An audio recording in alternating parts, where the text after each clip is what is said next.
Hey, ladies and gentlemen, welcome to the show. Tonight's show is a special pre-recorded broadcast that I'm doing with Mark Passio. You can check his site. It's whatonearthishappening.com. And Mark's got his own show over on Oracle. And once a week is not enough time, for, at least in my eyes, for him to get his message out. So I try to have him on my show as much as he can fit in his personal schedule. And tonight's show has to be pre-recorded because of time constraints due on my end, not his. So I without further ado and wasting anybody else's time, I want to get into it because the information that we're going to be presenting to you tonight is very, very important. Mark, welcome to the show. Popeye, thanks so much for having me. It's always a pleasure to be on your show.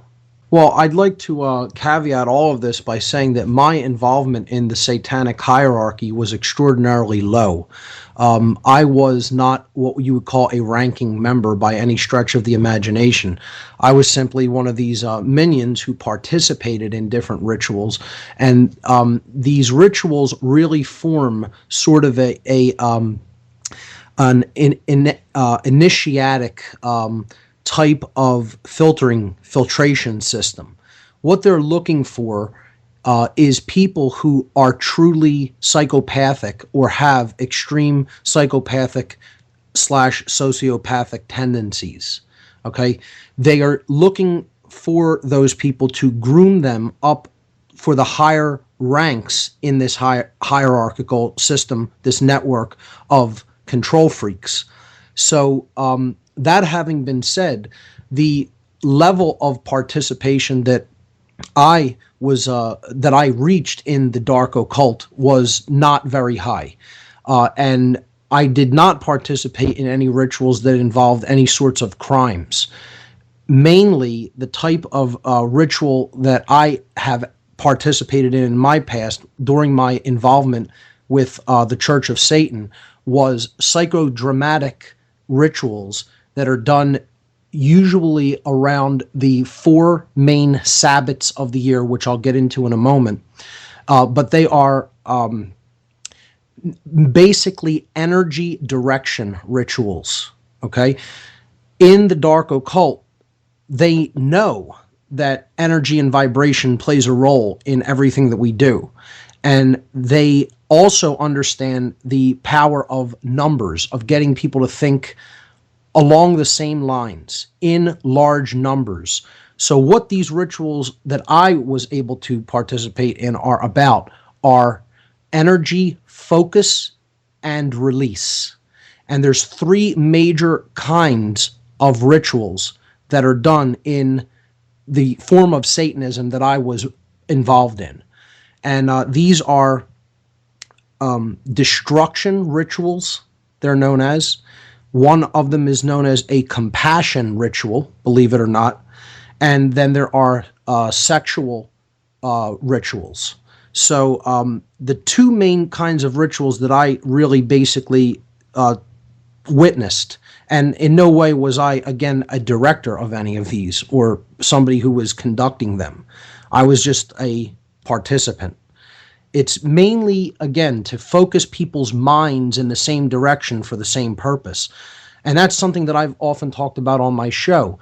The dark controllers, if you will, the people who really are controlling the shots in our world, are largely on the same page. This is why they're able to be so successful. And I know a lot of people don't want to hear that. They want to think that, we're turning the tables and, getting ready to defeat them. But we're very scattered, humanity, as a species, and we don't have the same goals in mind.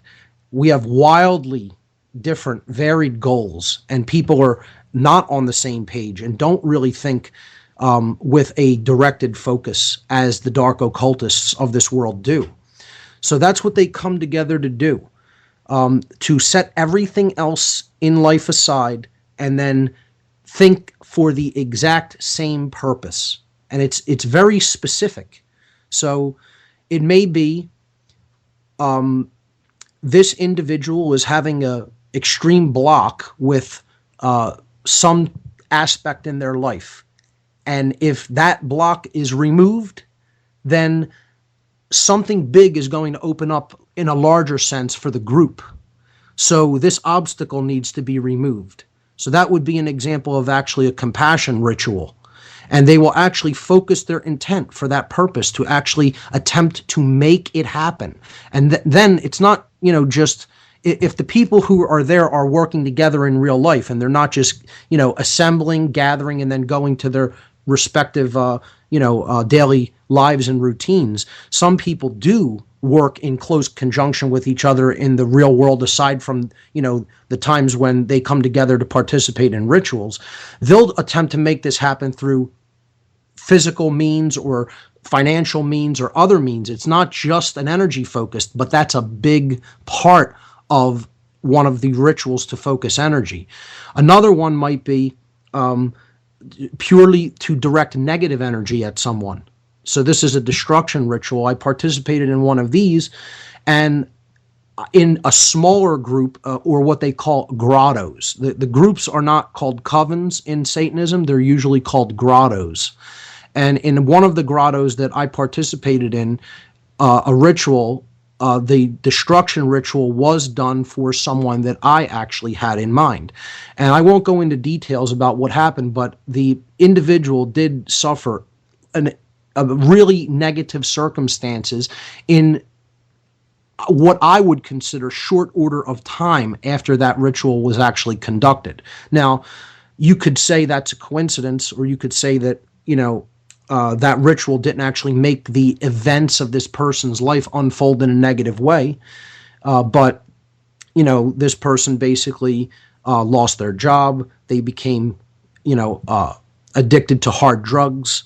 Whereas those situations weren't present before that energy was focused and, quote, thrown. So part of the mystique involved in Satanism of all different varieties is that you don't question the usage of what they call dark magic or black magic. Because if it serves the purpose, if you witness the result after the energy is amassed and then directed, you consider that was why that occurred.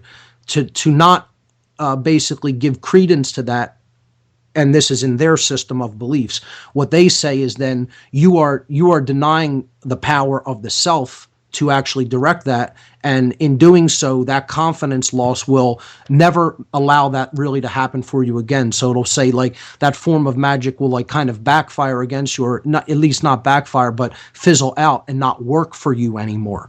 So their whole idea is to maintain a suspended disbelief, I guess you could say, and say, this is why it happened. It didn't happen for any other reason. It happened because we made it happen.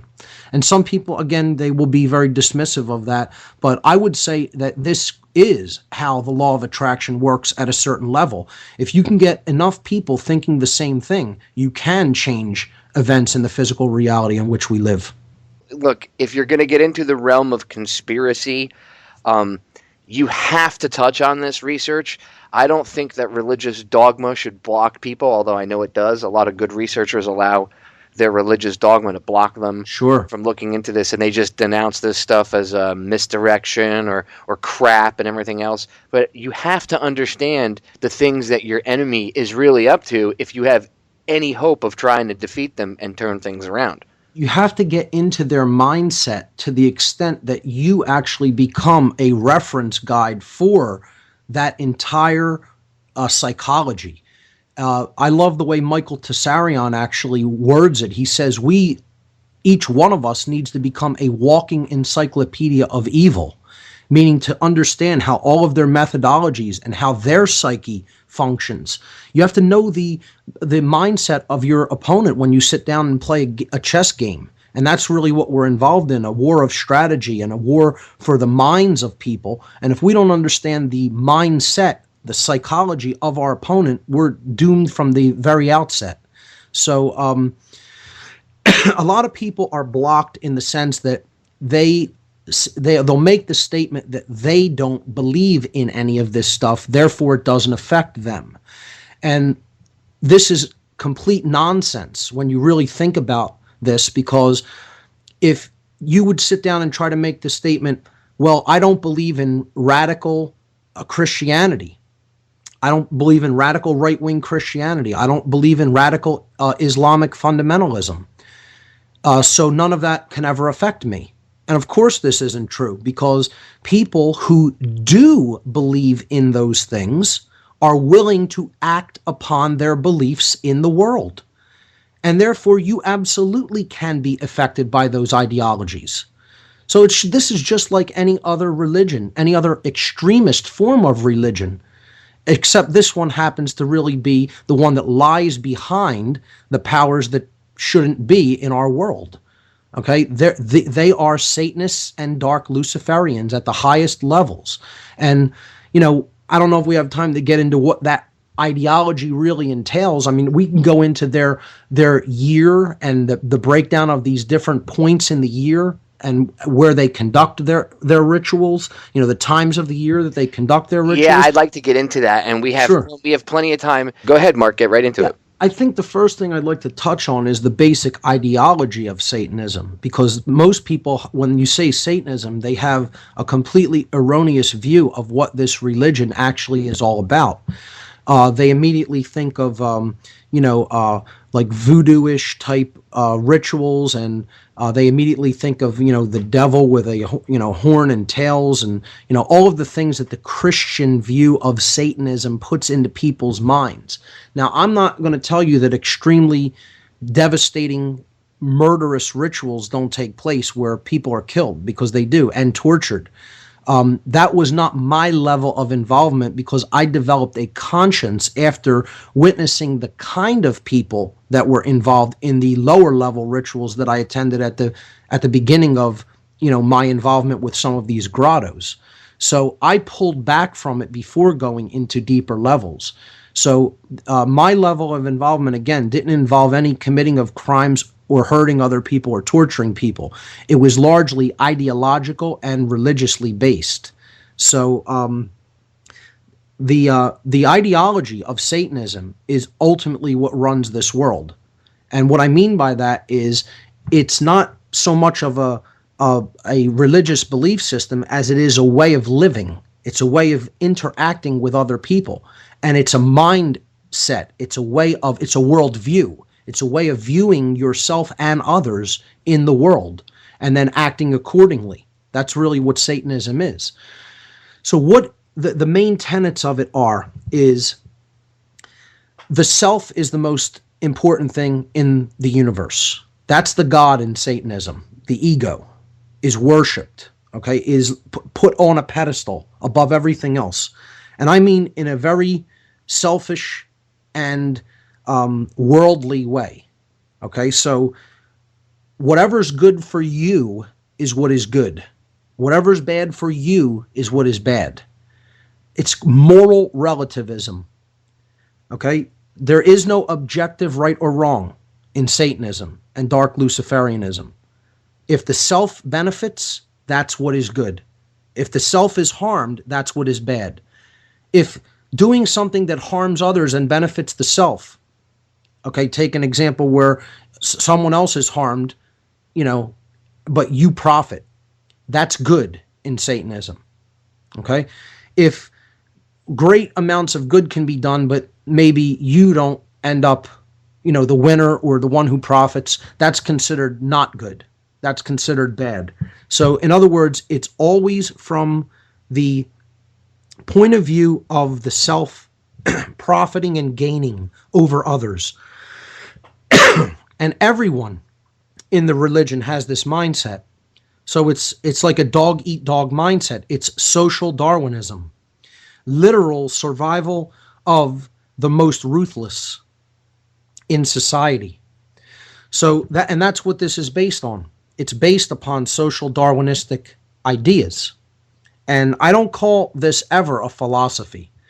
I think the listeners should have a distinct understanding between the concept of a philosophy and an ideology.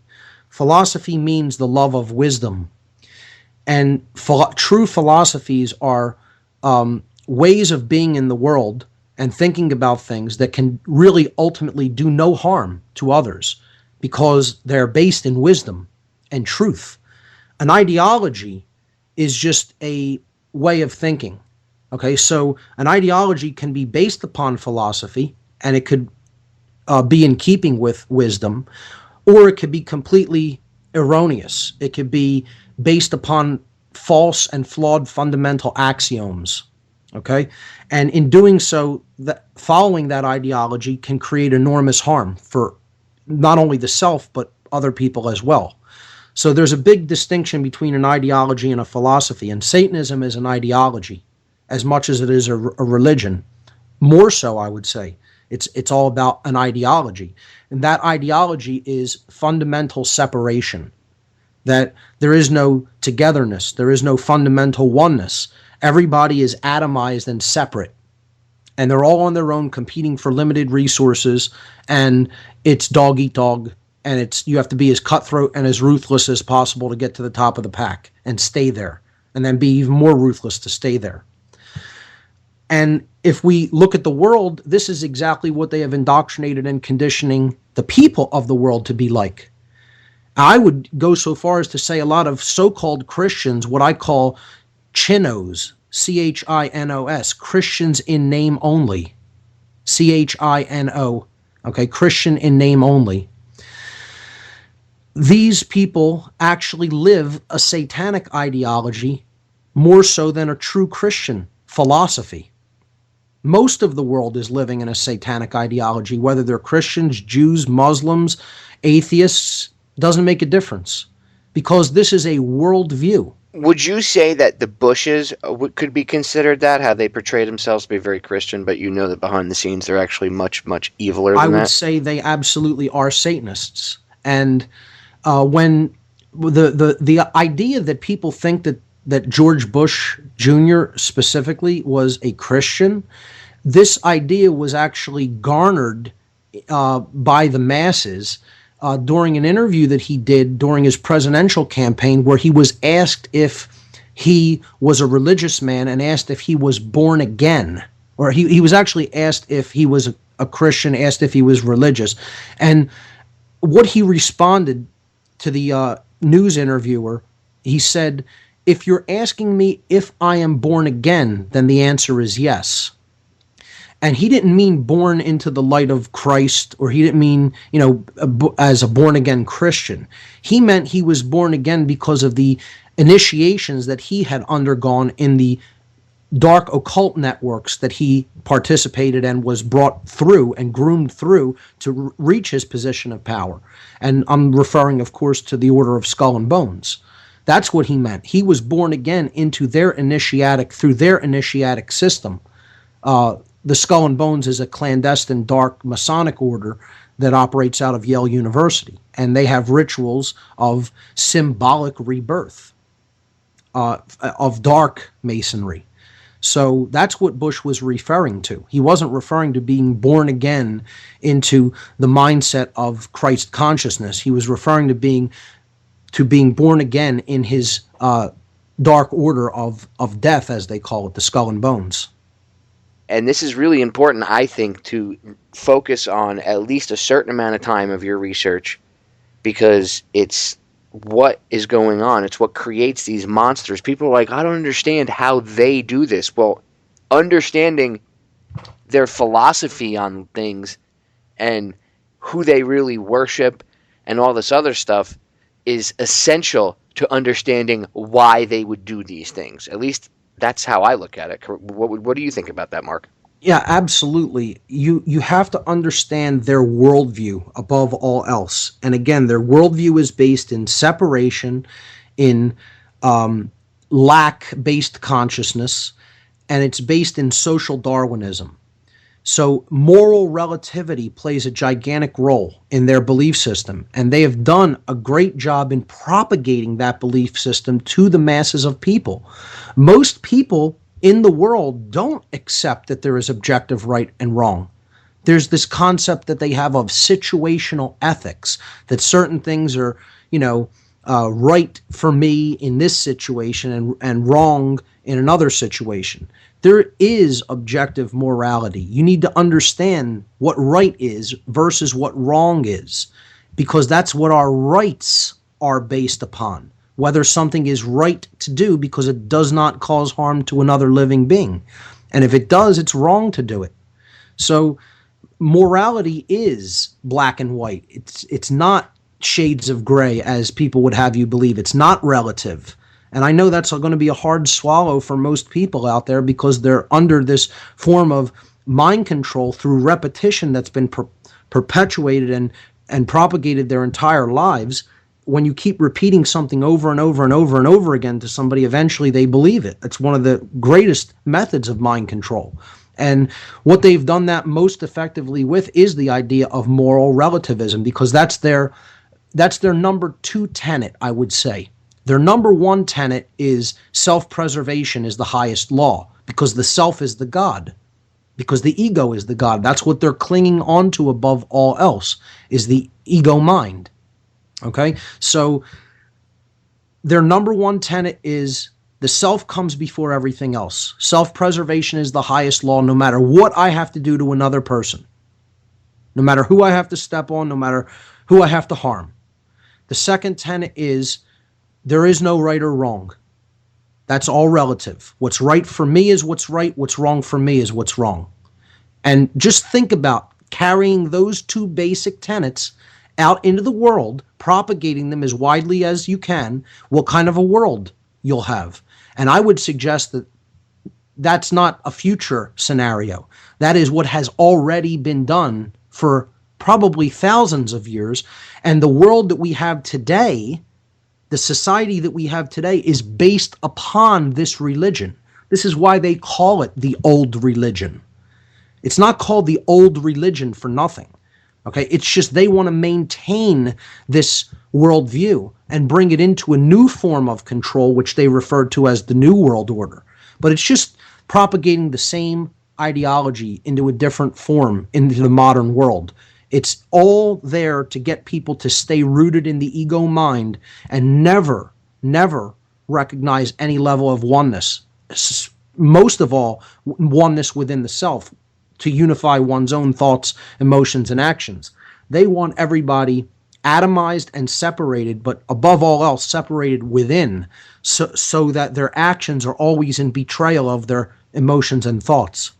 And I'd say that they're extraordinarily successful. They're doing a phenomenal job of it, because I don't personally really see a mass awakening happening. I don't see people coming on the same page, even with these protests, and my words can be construed as harsh on this, but I don't see the people there having anywhere near the fundamental level of knowledge that is going to be required to defeat the controllers of this world, to bring them down out of their ivory towers and actually have them relinquish the reins of power, because they don't have enough knowledge of the mindset that's really driving this. They don't have enough knowledge of the occult.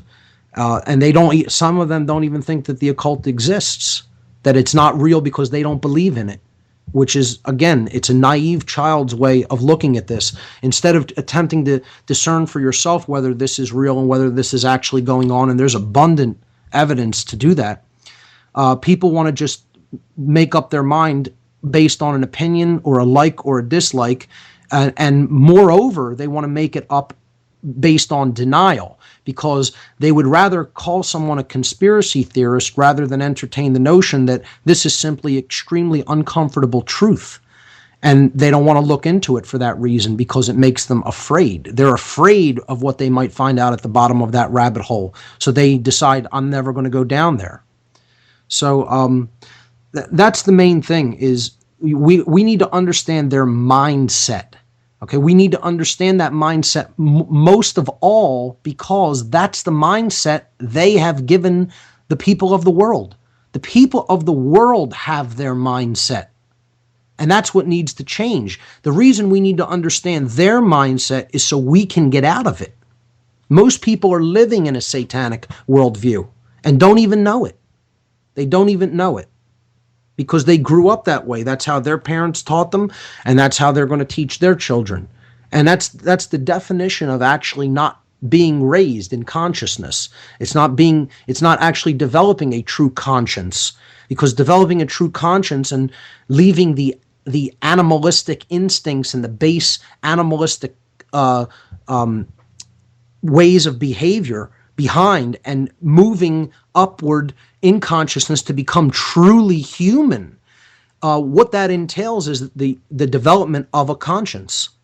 And we can't ever really truly develop a conscience unless we understand this dark and separatist worldview enough to climb out of it, to actually raise ourselves up and out of that black-hearted, low-minded worldview that really has everybody in its thrall.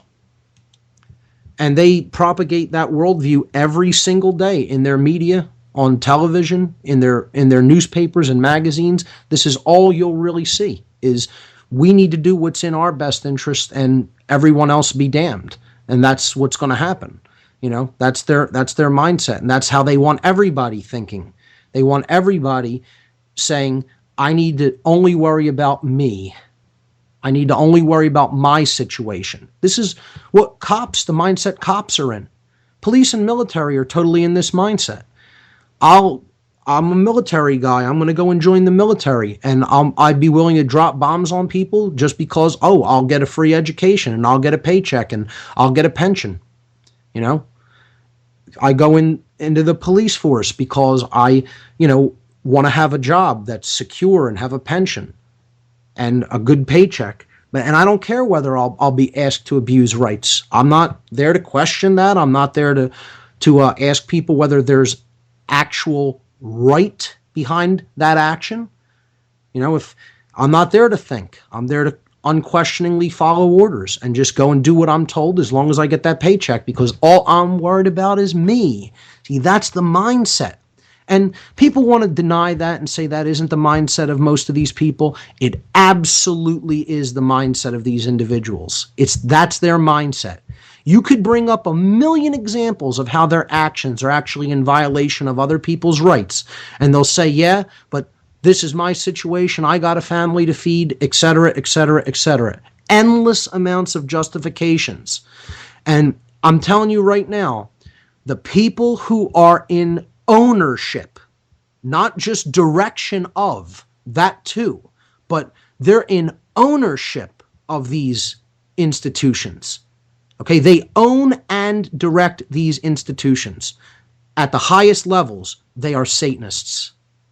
And I'm telling you from firsthand experience, because the people, that's another thing you have to know about these rituals that are done, and when they are taking people to groom into the hierarchy, the satanic hierarchy networks, okay, which after you would be groomed out of one of these lower level networks that interfaces with the public, you would go up into other think tank groups, or you would go up into other affiliate orders.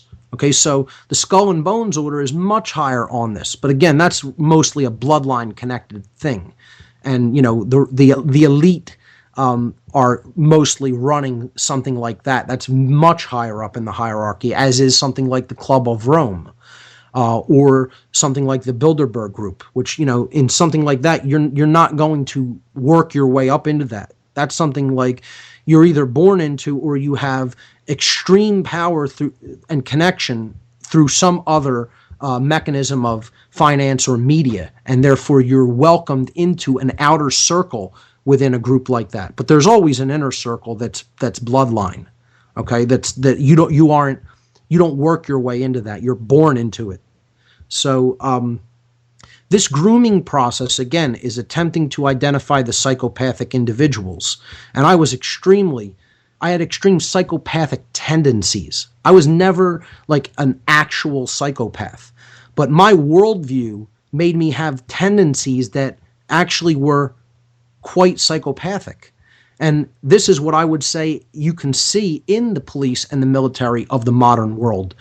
They are basically indoctrinated, and then through their rituals, which mimic trauma-based mind control rituals, they are actually being turned into psychopathic individuals. Again, I'm not going to use the word actual psychopaths, because there's a difference between a life psychopath or a psychopath that is born a psychopath.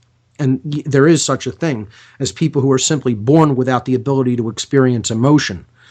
What I'm referring to is a created psychopath. Okay, so I'll distinguish that by saying that they are psychopathic, that this is a condition that their brain and therefore their psyche is existing in, and they have been conditioned to be that way through segregation from society, repetition, breaking someone down physically, feeding them only certain types of foods, exposing them to only certain types of ideas and media, etc.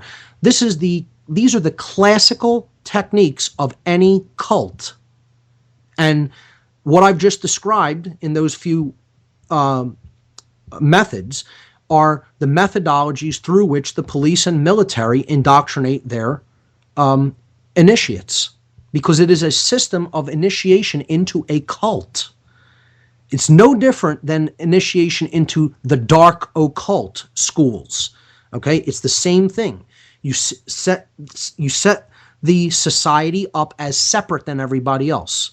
Well, you're not these people. You're a separate group. We're over here, and everybody else is over there. Okay, and you need to actually. They don't do this amongst the public. You know, in training for the military, you go to boot camp and you stay there, and you're completely segregated. So segregation is a big part of this. And again, then it's repetition. Okay, it's ritual. Okay, ritual, always doing the same thing over and over and over again on a repeating schedule. The greatest form of mind control is endless repetition. And ritual, okay, because these are things all associated with the base brain, the reptile complex of the brain, the reptilian mind.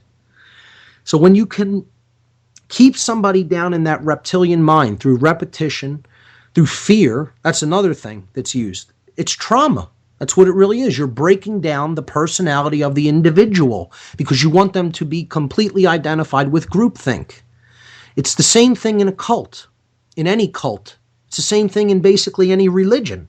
You're saying, this is who you are. You're not like any of the other people. This is your set of beliefs. This is how we do things. It's a repeated thing over and over and over again, the same words, the same movements, the same gestures. Okay. And fear is a big part of it in, like let's take military boot camp for an example.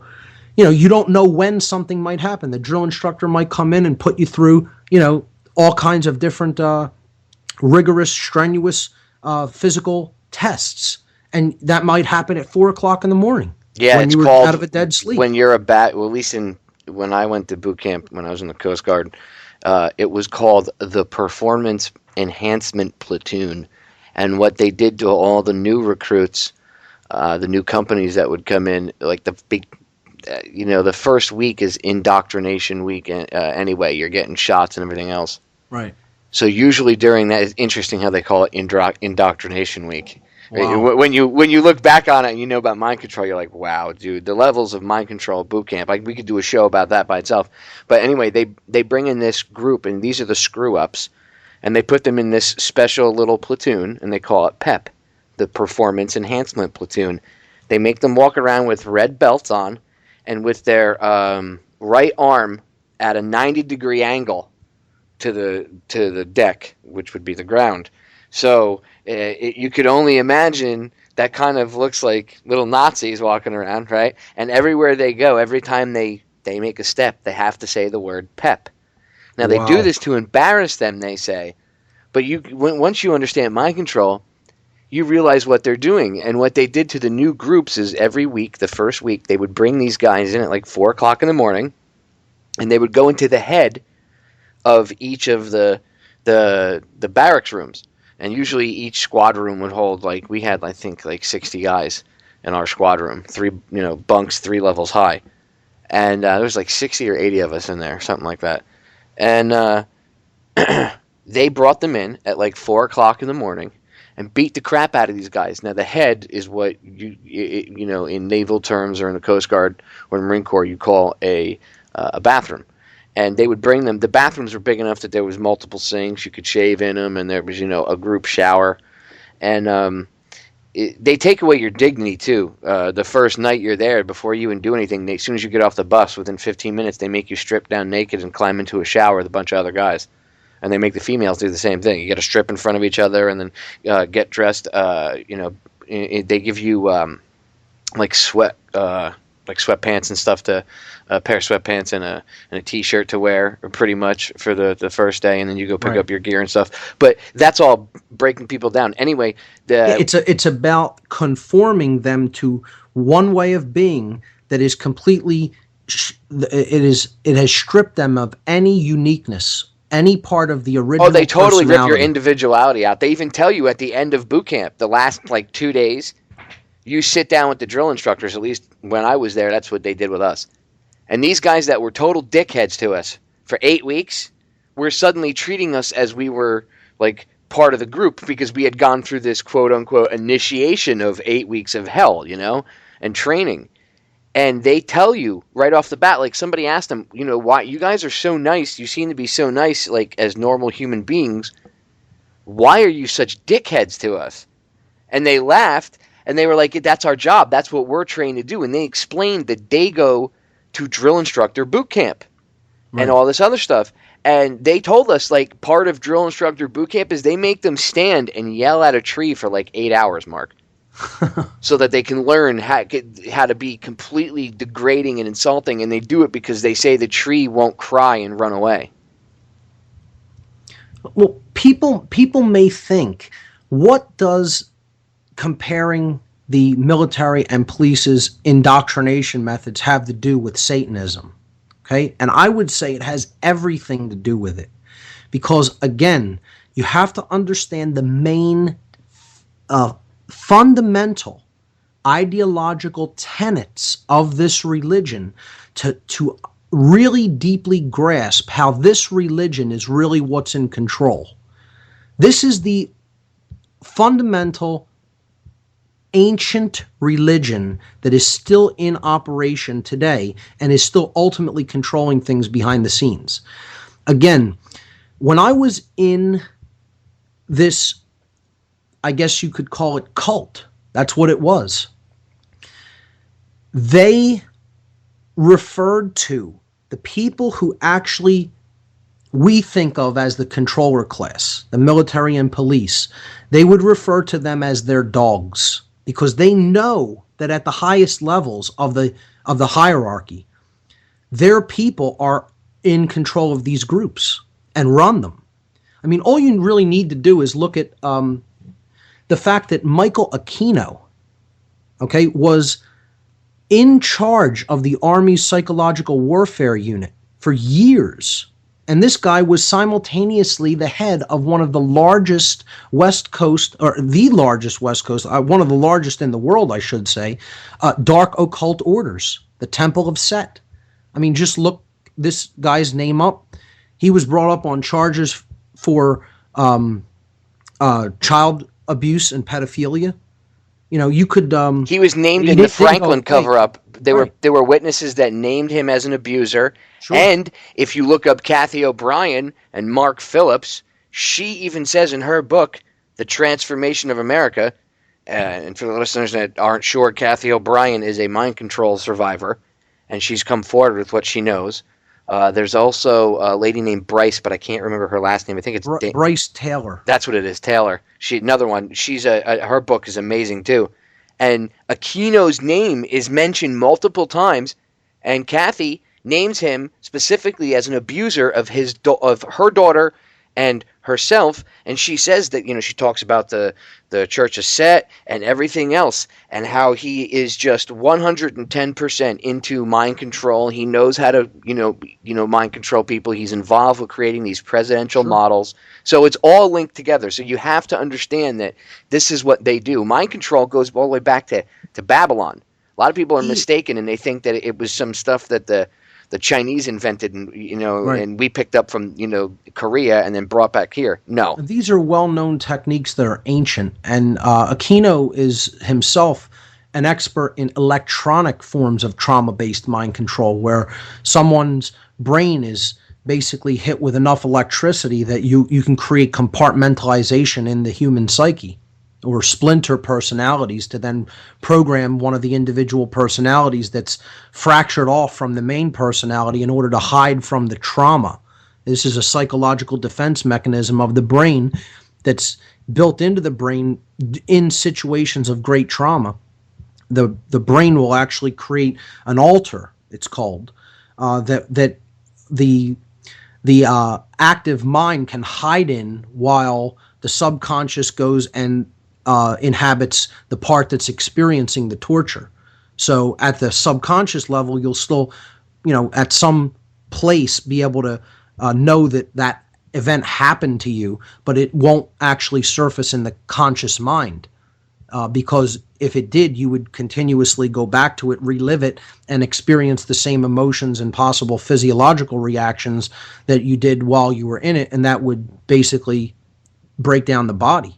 It would be extremely stressful, and the body would become ill. So this is a well-known psychological defense mechanism that is inherent to the human brain. And one of the ways that they actually get this to happen unnaturally is through electronic torture. And again, if you want to read about that, I definitely recommend the book Transformation of America by Kathy O'Brien. Speaking of the name set, though, again, this is the dark sun god in Egypt, and he was the opponent of Horus, who was the light sun god. And he conquers Horus at the end of the day when the sun goes to the western horizon, and again, that's why they call it a sunset. So this was considered, he was considered a god of darkness and of mischief as well.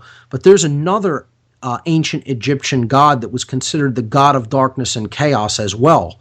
And this connects back with something you just talked about, that these little drills that did this, performance enhancement, right? What were they called again? Yeah, PEPs. PEP. This brought to mind immediately the name Apep or Apep in Egyptian. Okay, Apep, if you look up this ancient Egyptian god, is the god of darkness and chaos.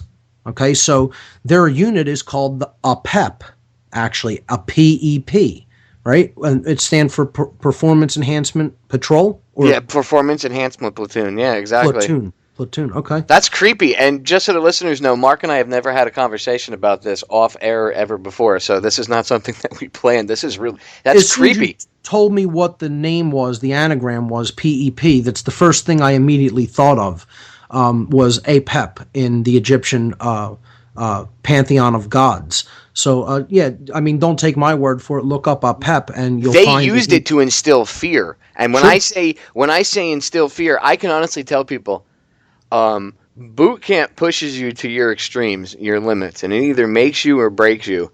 I've seen grown men break and come to the point of tears. I myself was pushed to my edge, and I experienced from one side of the spectrum to the other while I was there, and I can definitely say that there were experiences that I had that definitely still impact me to this day. And the way that, nothing, I wouldn't say anything for the bad, because I understand about mind control and everything, but it did make me, I think, a little tougher than I was when I went in. And I was already a pretty tough, young guy when I went into the military and I went into boot camp, but it definitely changed me. And I know guys that never came back. They never came back to the person that they were beforehand. And you can see it's like a complete shift in personality. And it's a little creepy when you think about it. And you think about, again, with the PEP platoon, it was, it's really, I don't want to say weird, but it's interesting that you say how it was chaos and darkness, because that's what you felt coming off of this platoon. Whenever they had their own drill instructors that ran it. And the guys that ran it were the biggest dicks on the planet. I mean, if you breathed in the wrong direction, didn't matter if you weren't in their little platoon, they would come running up on you and they'd be like, I'll make sure you get in my platoon. I'll drag you. But I mean, there were a couple times where our drill instructors, they were hardcore, they had to tell these guys to back off. And one of our drill instructors was, he was a former Marine, and then he joined the Coast Guard when his 4 years with the Marine Corps was up. And this guy literally had a chest up to one of the other drill instructors in this squad, and it was like, I noticed that there were while we were there, the 8-week period I was there, I saw two. We had picked up their rotating shift of when they rotate a bunch of drill instructors out. I guess they realized that it was such a level of trauma that you couldn't keep people in there for too long a period of time. So they would only keep them in there for like 3 or 4 months, and they would put them back into a regular, in charge of a regular company of like 100 people. The only problem is once they came out of this pep squad, from being the drill instructor for it, they were as equally screwed up as the people that they had in it. So they were never the same either. Right. And sure. I think they knew that they had to rotate these guys out, because if they left them in there for too long, these guys would have gone off the deep end. And I watched, a quick example, Mark. I watched one of these guys that he was in charge of the PEP platoon, and they rotated him out. And he was just he was one of these, I guess you'd say he was probably a sociopath. And he was one of these, he had a Napoleon complex. He was like 5'4", 120 pounds, and he had I have to be a dick to the whole world complex. Right. And he made an entire company of about 95 people march in place, and doing double time, meaning faster than just left right. You have to do it double that fast, so it's left right. And they made like 95 people do this for, it was almost 3 hours, and like 80% of them passed out from exhaustion because he made them do it in full gear. They turned the air conditioning inside the building off, inside the barracks, and they made him do it in the main hallway upstairs. So when they closed all the doors and everything, it was like a sweat box. And there were literally puddles of sweat on the floor, and people were passing out. It's a form of trauma-based mind control. And they didn't get in trouble. They had one kid, the kid had a problem with looking at, drill instructors in the eye. You know how you're taught as a kid, don't look, or look people in the eye when you talk to them? They teach you the exact opposite. In boot camp, they teach you, do not look the drill instructor in the eye. Right. Because he's a form of God. He's higher than you in the hierarchy, and therefore you're not on any kind of equal terms with him as a human being. They tell you that. That's exactly what they say to you in boot camp. They say, I am God, you little pukes. You are nothing. You are dog shit. They do not care. And they literally break you down, and they tell you their whole goal, this is where I was going with this and what got me, sidetracked on this, but their whole goal, they tell you, in a nutshell, is to break you down so they can build you back up, right, into what they want, which is an automaton. Exactly. And like you said, these elites, they call them their dogs, hence the term dog tags, and all the symbology, all the other stuff that they have, sure, because they're willing to do it to their own kind. And they call us the dead, I believe, correct? The general term for people who have no idea of their dark agenda and who have never looked into any of their ideologies, never have looked into any of their symbolism, can't read their symbolism, don't know what plan they have for them, which is basically eugenics and ultimately extermination. They call the average person who basically doesn't read books, and who doesn't pay attention to what's going on around them, and sits in their house basically with the pattern of wake up, go to work, come home, eat, watch TV, go to sleep, and then repeat the same pattern over and over and over again. They call people like that the dead, because they consider that they're not really intelligent, they're completely apathetic, and they'll just continue to do the same thing over and over again, and not care that our rights are being taken away, not care that there's total social inequality and injustice in the world, and they won't take any action. So somebody who is ignorant, apathetic, and lazy, and cowardly, in their mind, isn't alive. Because those are the qualities that really make you alive and human. You have the ability to use your mind. You have the ability to care about something, and then you have the ability to act on something.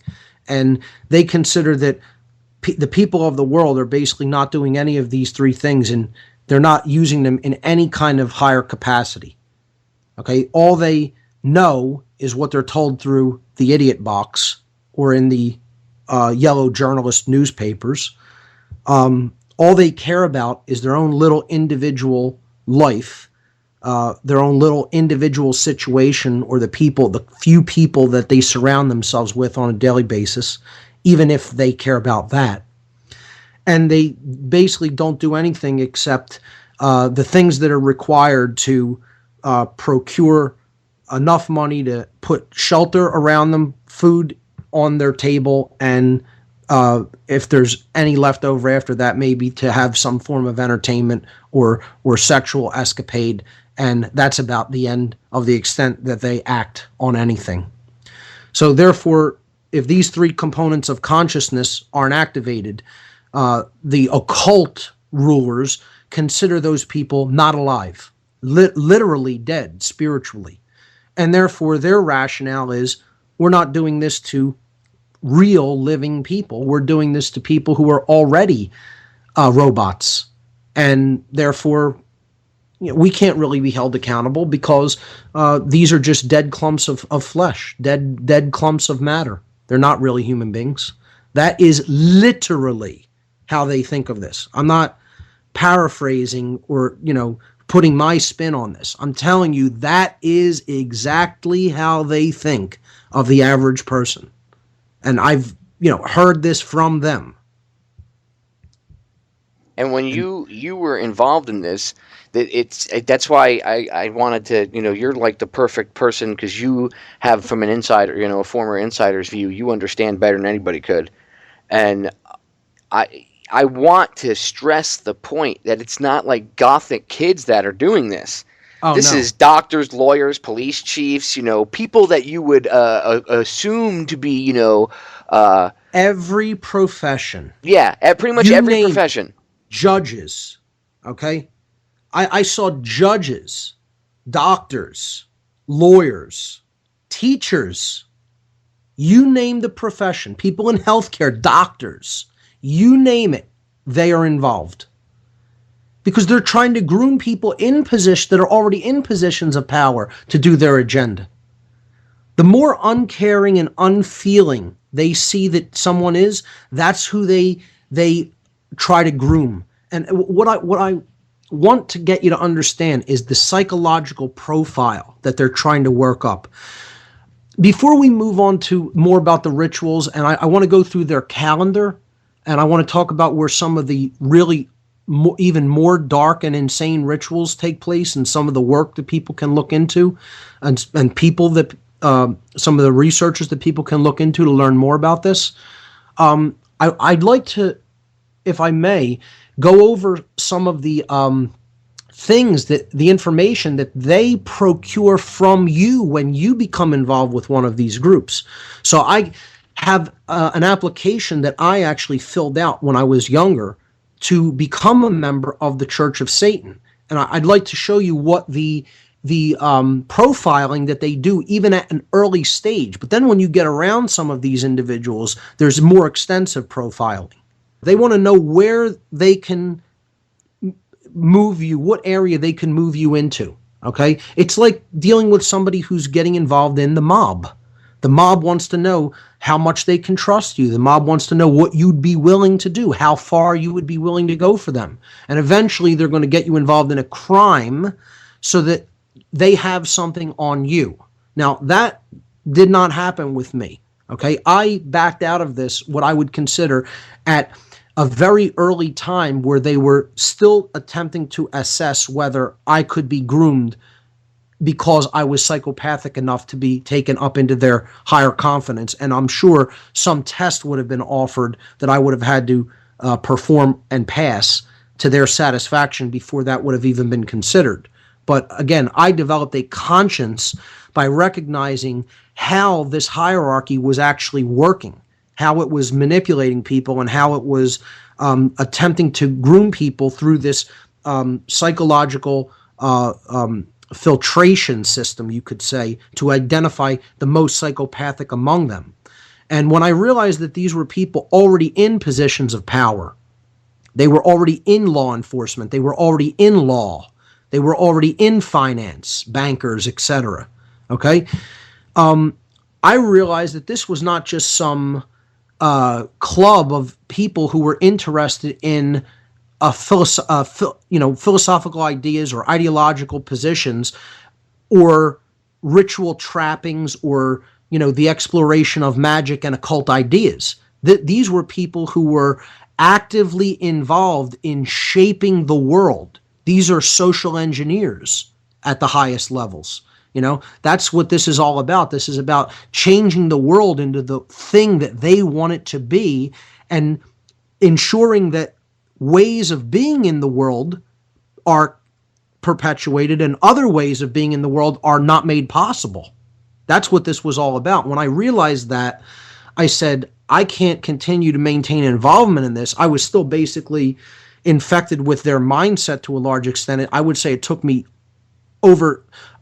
probably took me 8 years of my life to crawl out of that mindset to get to what I understand now, which is a tragedy because maybe that awakening would have happened even sooner for me had I not gone down this path. But in retrospect, I would say it's actually almost a blessing in disguise that I did go down this path because it gave me an insight into what is really going on in the higher echelons of power. So check out this psychological profiling that they're doing, even for just very beginning membership, okay? And tell me if you've ever filled out anything that's this extensive, all right? Now, they have the basic details, your name, address, phone number, email address, sex, date of birth, place of birth, height, weight, color of eyes, color of hair, marital status, name, birthday, and birthplaces of spouse if married, number of children and ages of children, previous religious affiliations or offices, nationality, ethnic background, citizenship, educational background, educational degrees, present occupation, special interests, talents, or abilities, hobbies or collections, right? And then asking you whether you're interested in participating in special interest groups within the organization, asking you if you're interested in participating in contact with other local active members. That was a key for me because they will put you in touch with other people who run grottos in your area. And that was where my level of involvement began and ended. Interested in serving as a contact point or media representative in your area. I also did this. I did many interviews and wrote pieces for different zines, and I was involved in music back then. So I wrote, on Satanism for different small magazines and fanzines back then. But that's the first page. The second page is just a list of questions that you have to give response to in essay form on separate paper that you enclose with the application. So it's like these are all essay questions that you need to answer for them so they can get into your mindset. Now here's the questions on page 2, which again, you don't write your answers on that page. You actually enclose, multiple sheets of paper with your answers written on them or typed on them in response to these questions. So what were your impressions of LaVey's book, The Satanic Bible? And again, this is a book of ideologies on Satanism. By the way, if you're interested in seeing some of these documents and all of the books on the satanic philosophy, not philosophy, ideology, are listed on my website. If you go to my website, whatonearthishappening.com, and you go to the podcasts page, which all my radio shows are archived there, on show number 71, I did an entire show about the worldview and ideology of the ruling elite, quote unquote elite. And this show is about their religion. It's about what they call the left-hand path, Satanism and dark Luciferianism. And then I put a ton of links to all different PDF documents and books where you can get a feel from their own writings what their mindset is all about. So that's whatonearthishappening.com, the podcast section and go to podcast number 71. But let me go back to the questionnaire. That is a psychological profiling system. Number 2 was, what do you expect to accomplish through your membership in this group? 3, if you were granted 3 wishes, what would they be? 4, what is your attitude toward animals? And if you have pets, describe them. What is your ideal animal? 5, are you satisfied with your sex life? Describe your ideal of a physically attractive sex partner. 6, what is your life's goal and what steps have you taken to attain it? 7, do you find any of our tenets objectionable? If so, which ones and why? 8, how many years would you like to live? 9, what are your musical tastes? Provide examples. 10, cite 4 motion pictures you consider your favorites and why. 11, what are your food preferences? 12, cite 4 books you consider your favorites and why. 13, if you own an automobile, describe it. What is your ideal automobile? 14, as a child, what were your favorite pastimes? What was your disposition as a child? 15, which country other than the one in which you now reside would you prefer being a resident? 16, in what type of dwelling do you live? Describe your ideal home. 17, describe your political philosophy. 18, what is your personal definition of magic? 19, do you feel oppressed or persecuted in any way? If so, explain. 20, are you self-sufficient or are you most productive in a group? 21, do you make friends easily if you choose? 22, what is more important to you, self-satisfaction or approval from others? 23, would you rather influence or be influenced? 24, do you feel you have leadership capabilities? 25, do you consider yourself a good judge of character? 26, in what other organizations do you hold membership? 27, have you possessed or used illegal drugs or ever been convicted of a crime? If so, explain in full. 28, describe significant experience in your life bordering on what you would consider the paranormal or demonic. 29, what forms of entertainment do you prefer? 30, tell one of your favorite jokes. 31, have you ever served in the armed forces? If so, provide pertinent data. 32, how long did it take you to join this group? 33, do you smoke? If so, to what extent? 34, have you accomplished anything important or significant? If so, what is it? 35, which parent do you admire most and why? 36, do you drink alcohol? If so, to what extent? State your preferences. 37, do you have any tangible services or resources which you would care to contribute? 38, are you free to travel and to what extent? 39, give your personal definition of Satan. 40, provide your signature attesting to the above and enclose a photograph. Now, that's about as extensive of prying into one's personal mindset, preferences, likes, dislikes, and ideologies as anything I could possibly imagine. Have you ever seen any kind of a extensive profiling in any application? Not like that. I mean, I've seen it, but that is. The military is like that. When you go to fill out an application to join the military, they do an FBI background check on you, and it's got to be 15 or 20, at least the one I filled out was like 15 or 20 pages of crap you had to fill out and provide all this information. They wanted you to go back on your employment history for like 10 years. The VA wanted me to do that kind of stuff too, and I was like, are you insane? What do you need to know about my employment history before I was in the military? I was like, I'll give you starting with military and then since then, but that's all you're going to get. You're not getting anything else. But I have seen extensive stuff, but I mean, for a group like that, like an organization that you would, you'd kind of word of mouth, got introduced to and then joined, no. And that goes to show you that they are just like any other intelligence agency, controlled by the very same people. I mean, intelligence agencies came about from these kind of groups. Sure. That's where this stuff stemmed from hundreds of years ago. So Absolutely. it wouldn't surprise me that they do the same kind of profiling. I mean, that's where the CIA and the NSA and all those guys learned that stuff from. And when you understand that the people who are involved in these groups, again, are not your average dabbler in the occult. They are people who are obsessed with worldly power, and they are already infiltrated into just about every institution on the face of the earth, not just in the United States, but worldwide.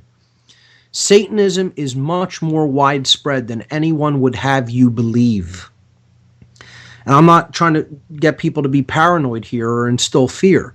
I'm telling you, this is the ruling mindset of the world. It's not just the ruling religion, it's the ruling mindset. Most people in the world, when you tell them about what's going on in any kind of a larger global sense, about injustices or about inequities or about suffering of other people, their basic response is, I don't want to hear about it. I don't care as long as I'm comfortable and okay. And that is Satanism. That's Satanism, ladies and gentlemen. See, we have this completely erroneous notion that Satanism is like, boiling up little children in pots and eating them. I'm not telling you that high-level, sick, demented, psychopathic, demon-possessed individuals aren't engaging in activity like that on the planet. But that's not what the ideological foundation of Satanism is. The ideological foundation of Satanism is, I don't care about anybody except myself. In a nutshell, that's it. If that's your basic ideology, you are a Satanist. And in a wider sense, most people have subscribed to a softer form of Satanism. It's as long as I have my job, as long as I have my family, a roof over my head, and food on my table, I don't care about anything else that goes on in any kind of a wider sense around me or with any other people who are suffering at maybe the hands of our country or at the hands of higher-ups in our cities or in our state government or in our federal government. So it's saying, I'm not going to get involved in attempting to alleviate any suffering as long as in the moment I'm not actively being subject to too much suffering myself. As long as I have some creature comforts in place, I'm not going to lift a finger to do anything. I'm not even going to learn about this stuff. I'm going to remain willfully ignorant about it and just keep my head down and go along to get along. That is a softer form of Satanism because it is based on purely self-interest and on self-preservation alone. There is no conscience involved to do the right thing or even to learn things that we need to understand about what's really going on in the world. So when you look at it that way, 95% or greater of the human population are Satanists and have been led down the road to living a satanic ideology, a way of being in the world that subscribes to their basic tenets of self-preservation and moral relativism. And, again, people can say that that's harsh and judgmental all they want, but that's my assessment of the situation, is that most people in their core essence live this ideology. That's why they call Satan the Lord of this world, because it's all about only caring about the self. That's how Satan, the force, okay, I don't believe in Satan as an entity. I think it's a force that's active in the universe, and it's the force that attempts to close down consciousness, to stop consciousness from awakening. And you could get into, well, where did that force come from? Maybe we're not meant to understand that, or maybe we never will, not in human form anyway. Maybe we will, who knows? But that force exists. In ancient Hebrew, it's referred to as Shatan, okay? So Shatan simply means the adversary or the opposer. This is the force that tears us apart internally. such that we don't ever unite our actions with our thoughts and our emotions. So we might know something is right to do, or maybe we know something is wrong to do, and we, might even care about a specific situation to an extent, but we're going to, because something would inconvenience us or hassle us or make life in the moment a little bit more challenging or difficult, or maybe even make us suffer, make us experience pain, we're not going to actually do something that we know to be right, or we're not actually going to stop doing something that we know to be wrong. That one's even more important. Because so many, I keep telling people, the New World Order is going to be created, the Dark New World Order is going to be created by people continuing to do things that ultimately, deep down in their psyche and deep down in their heart, and they do have the ability to know the difference between right and wrong. It's not ever killed completely within a person unless they've been put under extraordinary trauma-based mind control. I mean the real form of hard trauma-based mind control. Okay? That form of knowing the difference between right and wrong within, to intuit it at a fundamental level, is present within everybody. The dark society that we're heading toward really rapidly is going to be built and completed if people don't stop doing things that they know deep down in their soul they don't have a right to do. It's all about the embrace of the negative, in the sense that it's not about what we need to do, it's about what we need to stop doing. We need to stop waging wars of imperialism. And that is only going to happen when individuals make the decision that they're not going to support an agenda to go into other countries when those countries have not actually attacked us, not based on what they think they're doing or think somebody told them that they're going to do in some future time. Okay? It also means stop the violation of other people's rights here at home. Just because you've been told you're allowed to do that, because some law's been written down in man's law books, even though this action completely goes against natural law, because it's actually arresting someone from engaging in their natural law rights, stopping them from doing an activity that they have every right to do. And this is what the police are doing on a day-to-day basis, just because they receive a paycheck to do it. Ultimately, that's the symbol of their God.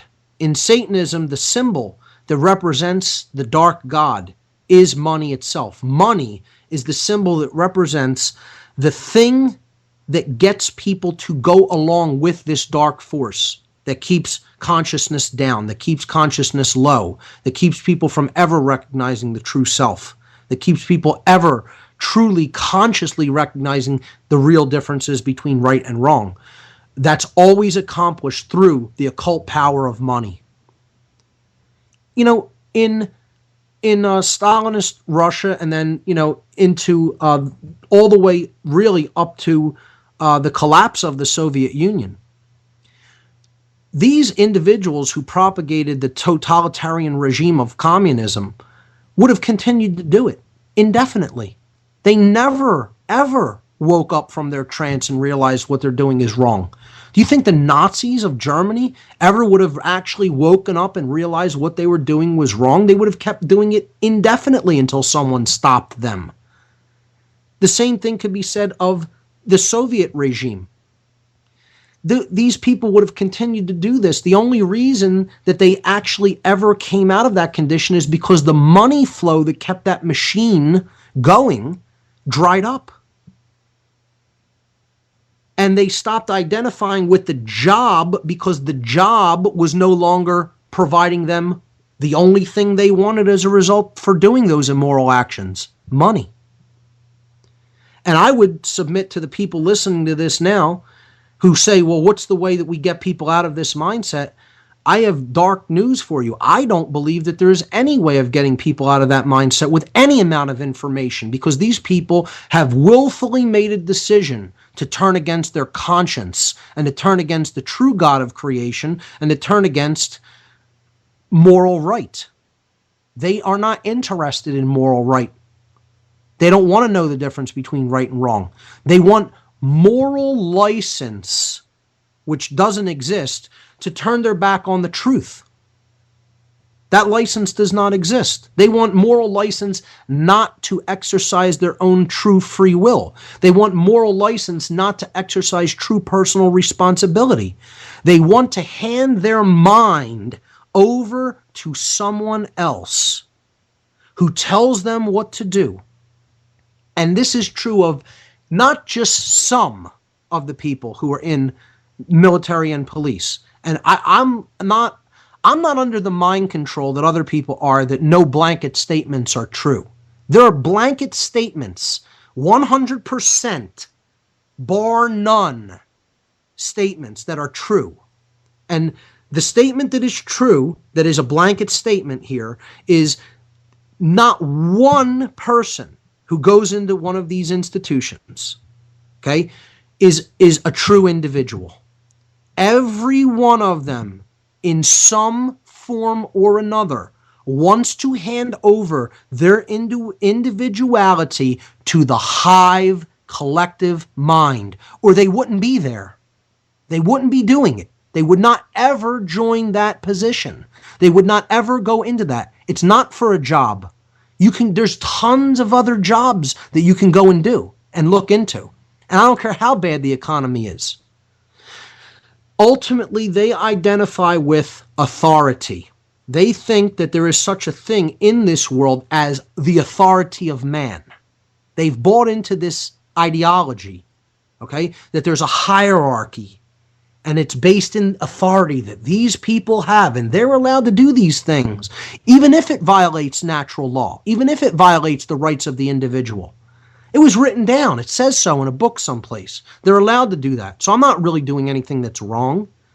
I've been given license and permission to do this because it's written down someplace in a book, scribbled down on some paper someplace, and it's called a law book. Ultimately, not one of these people, zero, until they take that uniform off, until they stop identifying with the hive collective mind, are ever really born as an individual. And again, that psychologically stems from wanting to abdicate personal responsibility and free will to another person who they think can make a more informed decision than them because they want license not to think. That's the bottom line. And I'm telling you right now, that is also a satanic position. And not from the perspective of the higher level Satanists in the hierarchy. They actually want to be masters. Okay, but they're the foot soldiers of this satanic army. Because the whole satanic army is about puppets on strings all the way down. And there's only one puppet master at the top. And that's not even in human form. That's a force. That's a disembodied force that is simply trying to eradicate free will. I know myself. I was always an individual before I went in, but I can say that I had this big fight within myself because everything inside of me was screaming, you're gonna have to give up your individuality and everything else.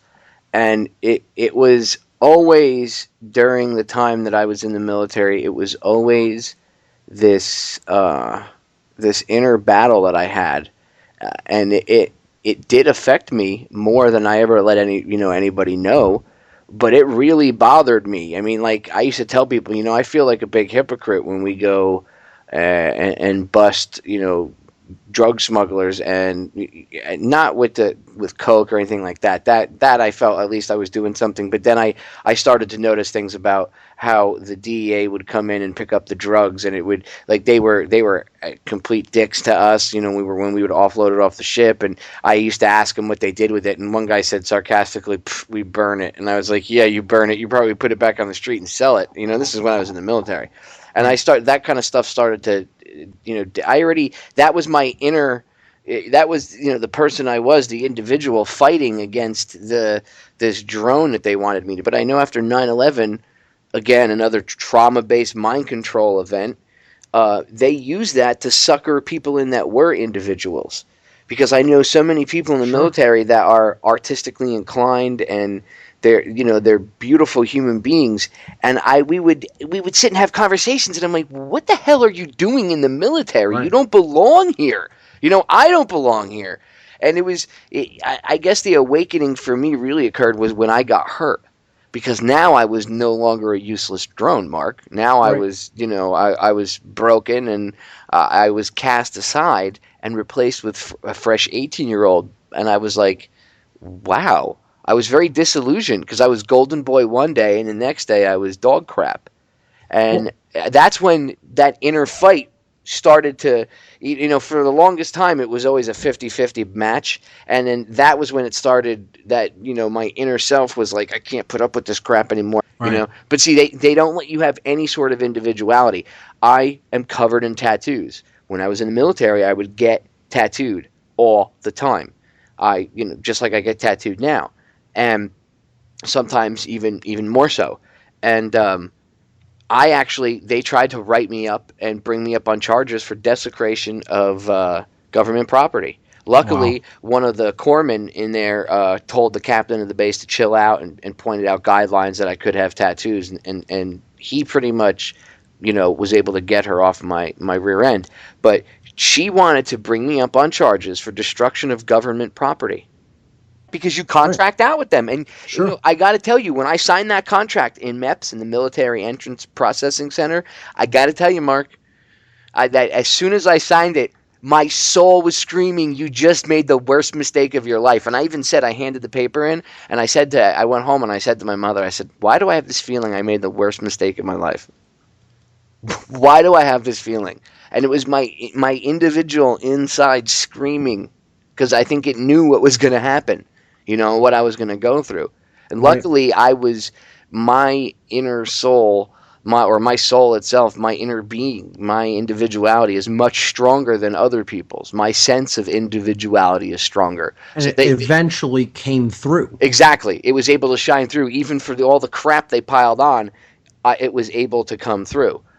But even I was put under that mind control of, you have to be part of the group, the collective. And when you go to the Occupy Wall Street protests, it's the same stuff. And I've Total noticed there's a thing. lot of mind control groupthink going on. And Repetition. did you notice any Repetition. Masonic rituals at yours? Because down here we caught them doing some like creepy little formation where they were making a pyramid inside of a circle and everything else. And I was definitely uh, completely disillusioned by the level of groupthink that is present there. I understand that you have to be on the same page to get something done, but this strikes me more as a follow the leader type situation, and I don't think a lot of these people really are aware of the fundamental causal dynamics that led us into this situation.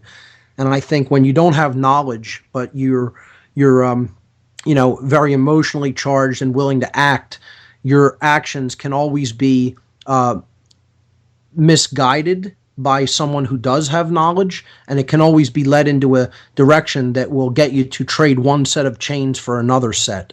And that's my concern regarding the whole Occupy Wall Street, the whole Occupy movement in general, because in the conversations that I've had there, I've only seen a handful of individuals that really know the score, that really know the real important dynamics, and are even factoring in real consciousness into this equation. And I'm not saying there aren't any. There are some, but it's nowhere near the number that it needs to be.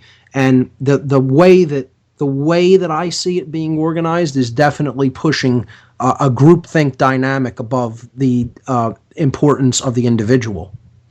I keep telling people, yes, we need to be on the same page, but in understanding of the truth. This doesn't necessarily mean we need to play a follow the leader type game, and I'm going to do what he's doing because he said it's the way to go. It's the power doesn't really lie in numbers. The power lies in becoming one. But this doesn't mean everybody being the same group hive mind. It means everybody becoming a true sovereign individual that knows their rights and really knows the difference between right and wrong.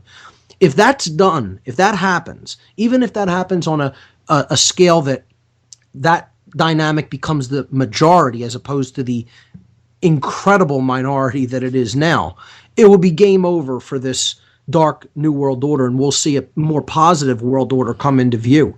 But with the dynamic of groupthink in place, it's like I said, it's no different than the false left-right paradigm that we have in politics now, and it'll be a group of people who basically become the new power structure that will basically be just changing the banner and changing the names, but it will really be same boss, new boss, same as the old boss. It'll be trading one set of chains of slavery for another set that just have different colors, and maybe they're painted different, and maybe they have nice paint on them, but they'll still be chains.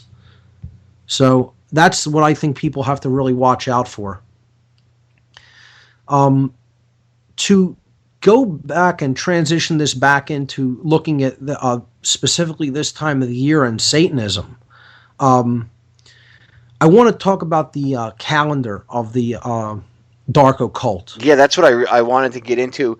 I wanted to get into like if you could, as much detail as you could. It's important for the people to get the information out, or from you, because this stuff really happens, and there's not one or two or three ceremonies. I mean, there's actually a shitload. There's no other way to put it. And they literally do human sacrifices, I would say, at least half of these. So, and some of them take place around certain times of the year that people think are innocent holidays and stuff. Sure. And realistically, they have some sinister background. So please go into as much detail as you can, Mark. Feel free to rant. Go on. Well, the first thing you have to know about Satanism, like every other religion, it is based on astrotheology, believe it or not. And it is a solar cult and a Saturnian cult as well. The sun plays a gigantic role in every major religion, but no greater role than in what is termed the old religion. This is the oldest religion there is, okay? The cult of the sun.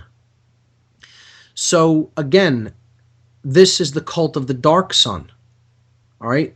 The Aten in Egypt was considered the one god under Akhenaten's rule in 18th dynasty Egypt. But the Aten has different aspects or incarnations, I guess you could say, in the physical world, or at least on the earth. The rising sun, or the rising solar disk, that's Horus. Okay? The solar disk at its zenith is Amen-Ra. That's why his name is invoked in prayer, Amen. You're sending the prayer directly upward to the zenith of the heavens. And then the dark sun is Set. Again, this is the force that conquers consciousness. Consciousness being Horus attempting to rise to its zenith position, which is the noonday sun when the sun's at its highest strength during the day. Well, Set is the setting sun. He's the force that blots the light out and sends it into the underworld at the end of every day. So, again, this is symbolic, okay? But Set is the principle that Satanism is built upon from the ancient world. Again, that's why one of the even deeper cults of Satanism in the modern world is the Temple of Set. I would say it's definitely more connected and has deeper roots into the political hierarchies, and specifically military and intelligence, than does the Church of Satan even. So the sun on the zodiac is how the ancients basically divided up the year. And I could even maybe send you a graphic of this chart to, put up with the radio show or the podcast. But what you have to understand is how the ancients in this old religion depicted the yearly path of the sun on the zodiac, on the wheel of the zodiac, as they called it, because they put it in a circle and then quartered it according to the 4 seasons. Okay? So these quartering arms of this wheel to cut a circle into just quarters, you put a cross on it. okay? Like a plus sign, and the circles around the plus sign. So the 4 points of that cross, the 4 arms of that cross, represent the equinoxes and the solstices. So what the equinoxes are the times of the year when the sun actually makes a 0-degree angle with respect of its plane of orbit, of the Earth's plane of orbit around the sun. And this is due to the tilt of the Earth. Okay? So the Earth is tilted at a 23.5-degree angle with respect to its orbital rotation around our star, the sun. Okay?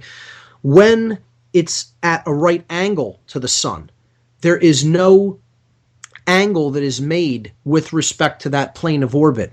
So that's at a 0-degree angle. And as such, the axial rotation of the Earth in respect to the sun, it forms an equal day-night pattern on the surface of the Earth. So, in other words, the shadow of night would actually be would intersect perfectly with the poles, the North and South Pole on those days. That's the best way to look at it. Okay, so we have equal amounts of day and night during those 2 times of the year. So we have equal day and night at the spring equinox and equal day and night at the autumn equinox. This is actually what the word equinox means. It means equal night. Okay, equinox. So this is the horizontal arm of the zodiacal wheel. The vertical arm is formed by the solstices, which means the sun appearing to stand still, the sol or sun being still. Okay, so these are the 2 extreme points of the sun when the sun has reached visually its greatest angle that it is going to make with respect to the plane of orbit of the Earth. Okay, and this corresponds to its farthest northern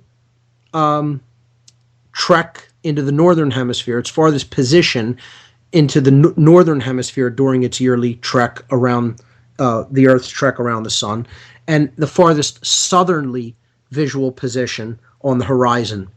So the farthest north that the sun ever visually makes an angle with the Earth is 23.5 degrees above the equator.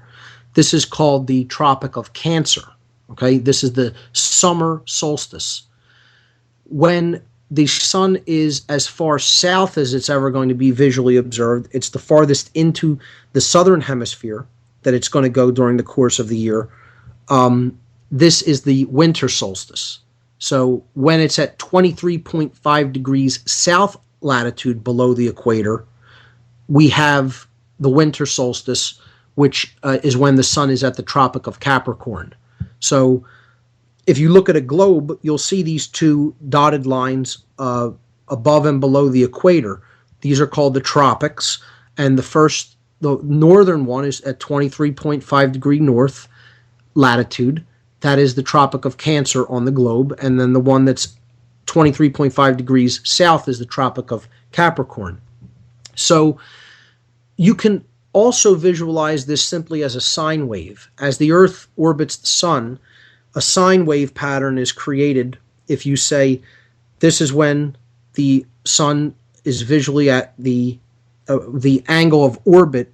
The angle with respect to the Earth's plane of orbit is at 0 degrees. Then it would go up to 23.5 at the summer solstice, then back down at the fall equinox to 0, then at the winter solstice to 23.5 south, and then it would come back up to at the spring equinox to 0 degrees again. So this sine wave pattern is the helical path of the sun with respect to the Earth's plane of orbit, how it appears from the Earth. This is the astronomy that you need to know to understand why the occult calendar, or the traditional satanic / Luciferian calendar, or let's just call it the old religion calendar, is set up the way that it's set up. There are midpoints to these 4 quarters or seasons, okay? Equidistant between the equinoxes, and the solstices, you have 4 midpoints. These are more important holidays, if you will, or Sabbats, as they call them. So the 4 minor Sabbats, the lesser Sabbats, are the 2 equinoxes, the spring and autumn equinox, and the 2 solstices, the summer and winter solstice. So I'll give you the dates. The spring equinox is March 19th or 20th. Okay, that's when the sun is at 0 degrees at the equator. Okay, the autumn equinox is September 21st or 22nd, when the sun is also at 0 degrees at the equator. The high point of the sun is the summer solstice at June 20th, 21st, when the sun is at 23.5 degrees north latitude or at the Tropic of Cancer.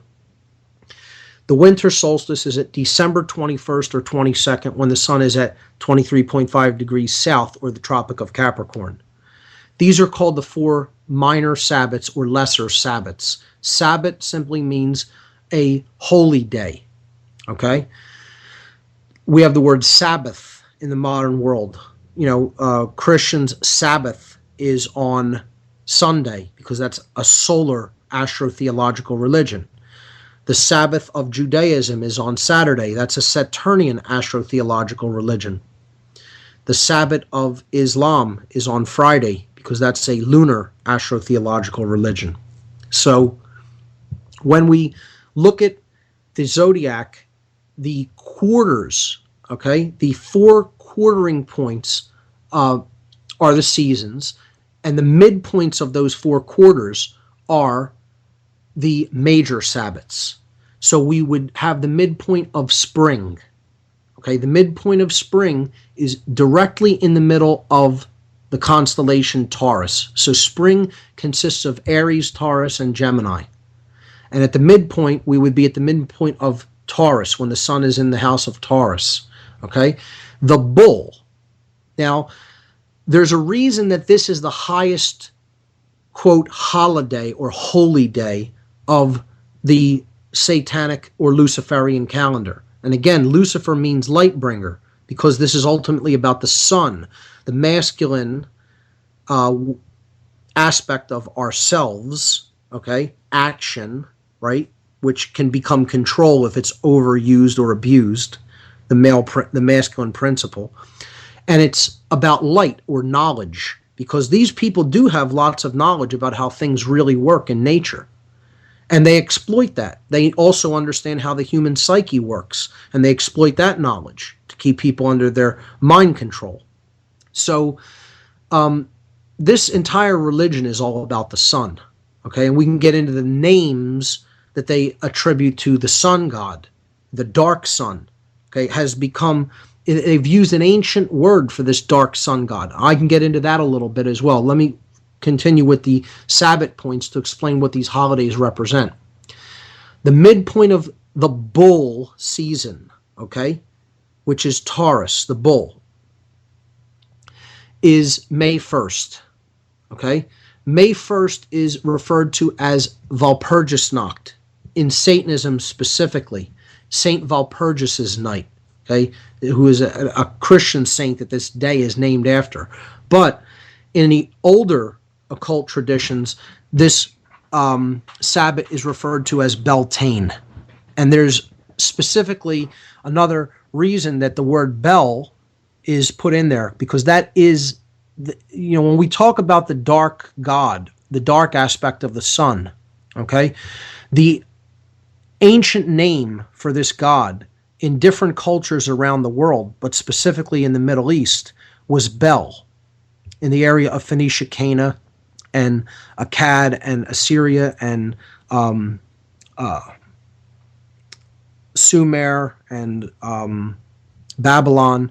This name, this phonetic variant, okay, even the word Babylon, the name Babylon, has this phonetic variant in it. Babylon, okay?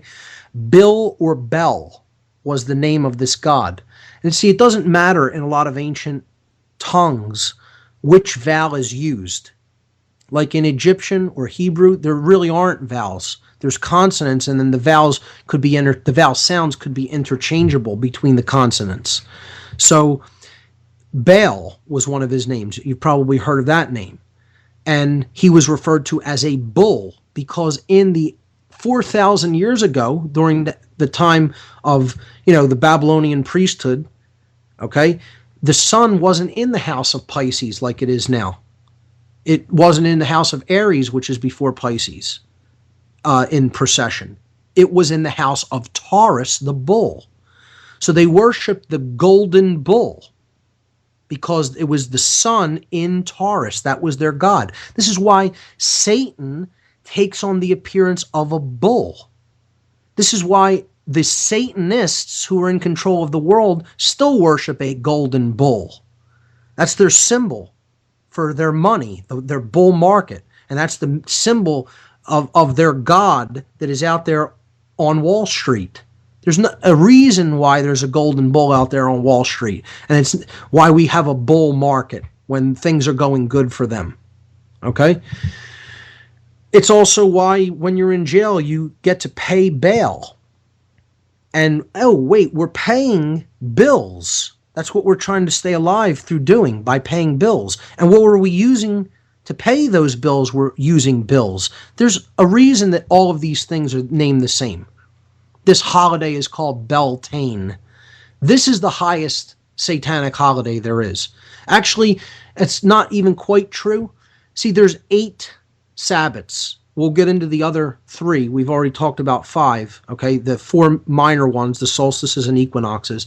Then the 4 major ones, okay? But then there is one other holiday that's different for everybody because it's your own birthday.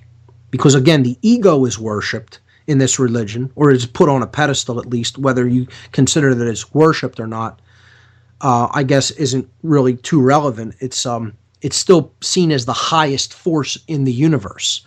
There is no higher power than the self physically, and I'm not talking about higher self. I mean the ego-identified physical self is the God to a Satanist. Okay? So there's a reason that you see this phonetic variation over and over again. Why Masons, whether they're positive light Masons or the dark form of Masonry, they're called builders. Because you're either building with the light, the true light of the true sun, or you're building with the dark light of the dark sun. So it's all about the light. It's how it's used. It's how knowledge is used. Okay? So builders, that term is named after this god. You have the Bilderberg group, which means the foundation of Bill, or the house of Bill. Okay? Bail, right? The bankers got a bail out. Okay? It's not just because that's a term used to mean a rescue. There's a reason that that's being used. Because this is their god's name. And it's a bull god. Okay? It's connected with the whole concept of the bull god Moloch. Okay? Molech. The rituals that they conducted to this bull god in ancient Carthage and ancient Phoenicia Cana was a bull, and the bull god's name was Molech, and the rituals were called Molochs, and they did ritual sacrifices of children, immolations of children in these burners, these like huge clay and wooden constructed burners that they would erect in the form of a bull. And that's why there's a bull at Bohemian Grove. This is a symbolic variant of these ancient, huge sacrifice burners that they killed children in order to ensure a harvest, a bountiful harvest, because this midpoint of spring is where sacrifice would have been given to the earth. And isn't the owl, that's not actually Molech, isn't the owl Minerva, I think? Yeah, the owl really is connected with the concept of Inanna in the ancient Babylonian tradition and a Sumerian tradition, and it's connected with Semiramis in the Babylonian tradition. So, and an owl plays a huge role in the elites, or so-called elites, worldview. because it's a predatory bird that sees its prey at night while its prey cannot see its moves. Yeah, the implied thing is it can see in the dark. It's Night illuminated. vision. Yeah, it That's can right. see what others can't, which is That's kind of right. what they have this inside knowledge that Right. we don't have access to, And or some of us don't have access to. they're putting all of this right out there in the open, almost as a taunt, to say, look at how many places we can put this and you still can't see it. That we call the money Bill, and we're using it to pay Bill. And when we need to have it to pay to get out of their holding, their control centers, we're saying we're paying Baal. Because that's what it's all about, giving energy to this god, Baal. That's their god. That's who their representation of energy. And they've turned money into that representation of life-giving energy that the sun actually is. They want us to identify with money as life force. And this is their creation. This cult in the ancient world created money. And it's what they have all of us doing all of these horrible, immoral things to each other for. To acquire this force, this illusory force that they call money, that they made to help keep us alive. We think that's what actually will keep us alive, when it's actually leading us into our own grave. And unless we wake up in consciousness and turn this around. But that's become most people's God. It's their God, and by proxy, through the symbol of money and the energy that they have basically gotten it to represent in our minds, it's not actually that thing, but it represents that to most people. They believe it as if it were real. They've gotten us to worship their God through that. So this sacrifice season would be done in early spring up to this midpoint of spring, and it was a fertility rite to offer blood to the earth in order to have the gods that controlled weather and the growth of crops in their minds in the very ancient past to give a bountiful harvest so that they would have a lot of food to sustain them through the dark season, which is the winter, where crops don't grow for about 6 months. Okay? So the favored season was very important, the time when the sun was in the northern hemisphere, because that would make or break the whole population for the year that the sun was in the southern hemisphere. Because that, again, that winter season, that's called the season of death in the ancient world, because crops don't grow and you have to have a good harvest so you can put enough food away to sustain your population through the winter months. So Walpurgisnacht is the most important holiday for that reason, or Beltane, which means Bel's wheel. And this is called Bel's wheel because the sun is Bel, that's the sun god. He was a bull god because he was in the house of Taurus. Okay, and that was the beginning sign of the zodiac 4,000 years ago. Just like Aries is the beginning sign now, or the line between Pisces and Aries is actually the beginning sign now, but back then it was Taurus. Okay, so that's the most important holiday other than one's own birthday. That birthday is considered a special holiday. So you might do your own rituals or sending of energy during that time, but it's not a time of gathering. The other 8 time periods are times of gathering. And I would say the solstices and equinoxes are definitely minor. They're not as much important as placed on those. And I would even say that there's a greater importance placed on 2 of the Sabbats. And I would say that these are the ones that have to do with the sun's orientation with respect to the center of the galaxy. See, because the great sun is toward Scorpio. It's actually between Sagittarius and Scorpio. This is the supermassive black hole at the center of the galaxy, which emits the most light, actually, because that's where the biggest clusters of stars are in our galaxy. So this is the central sun of the entire galaxy. And the Taurus line, actually the line between Taurus and Gemini, points away from the center of our galaxy. And I would say that if you had to pick one high holiday of the satanic calendar, it would be the one that points toward Taurus, which is the Beltane. So this is notable because it's away from the light. Okay, it's away from the center of the galaxy, not toward it. The one that's coming up is the one that's toward the center of the galaxy, which is Halloween, which I'll get to in a moment. Let's move to the summer season. The midpoint of summer is Lammas. Okay, it's also referred to as midsummer. This is August 1st. And I would say of the four major Sabbats, it's one of the lesser ones in the major Sabbats. The two big holidays are 6 months apart from each other, the spring and the fall season, the midpoints of the spring and the fall season. That's Beltane or Walpurgisnacht at the midpoint of spring on May 1st, and Halloween or the midpoint of fall on October 31st. So this is the next major Sabbat.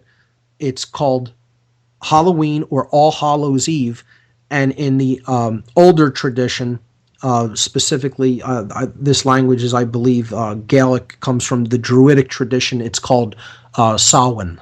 Okay, so Samhain, that's spelled Samhain, or Halloween or All Hallows Eve is October 31st.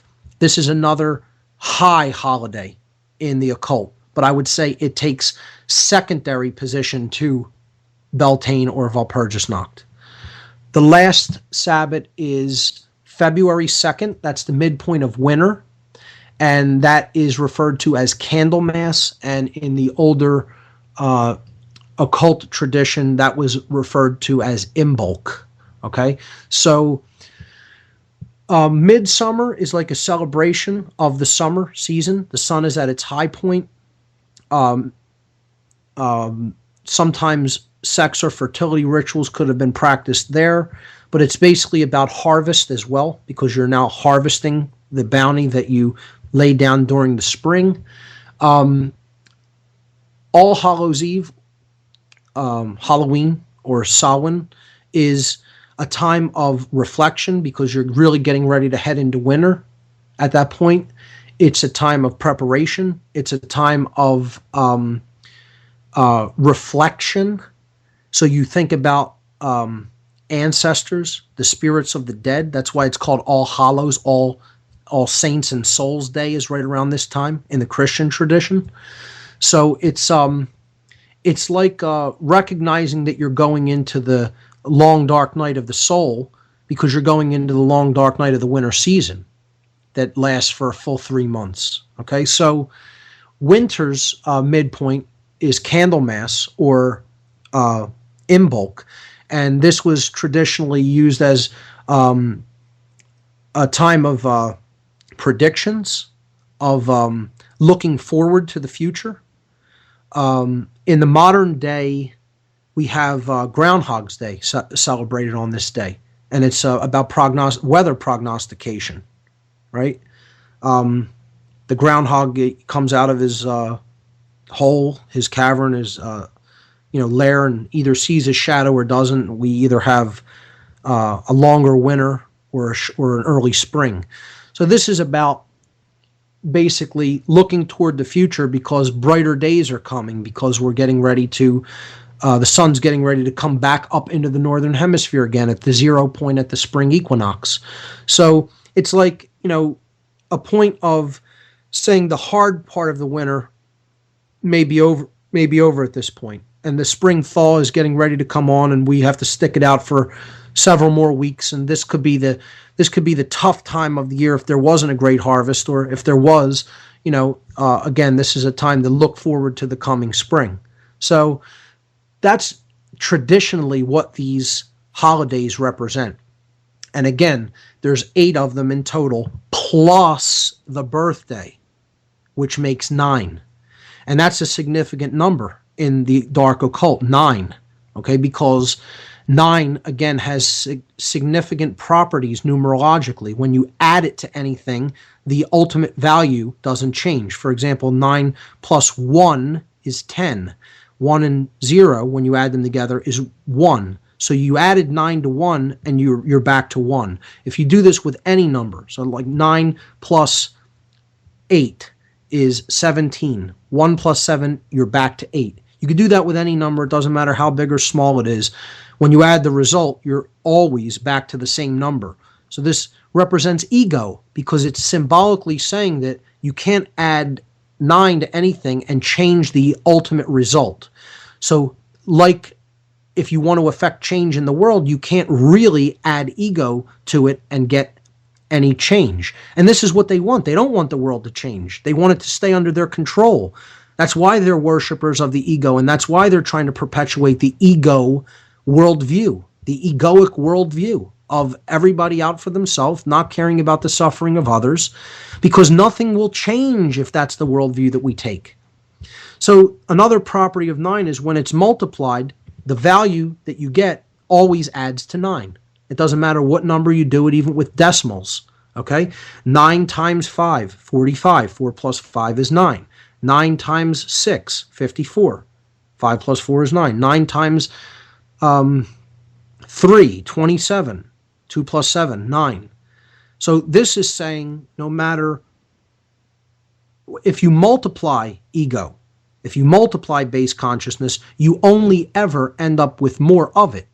You can never create any change that way either. Through multiplication, through the addition or multiplication of ego, you have no value change and you have more ego.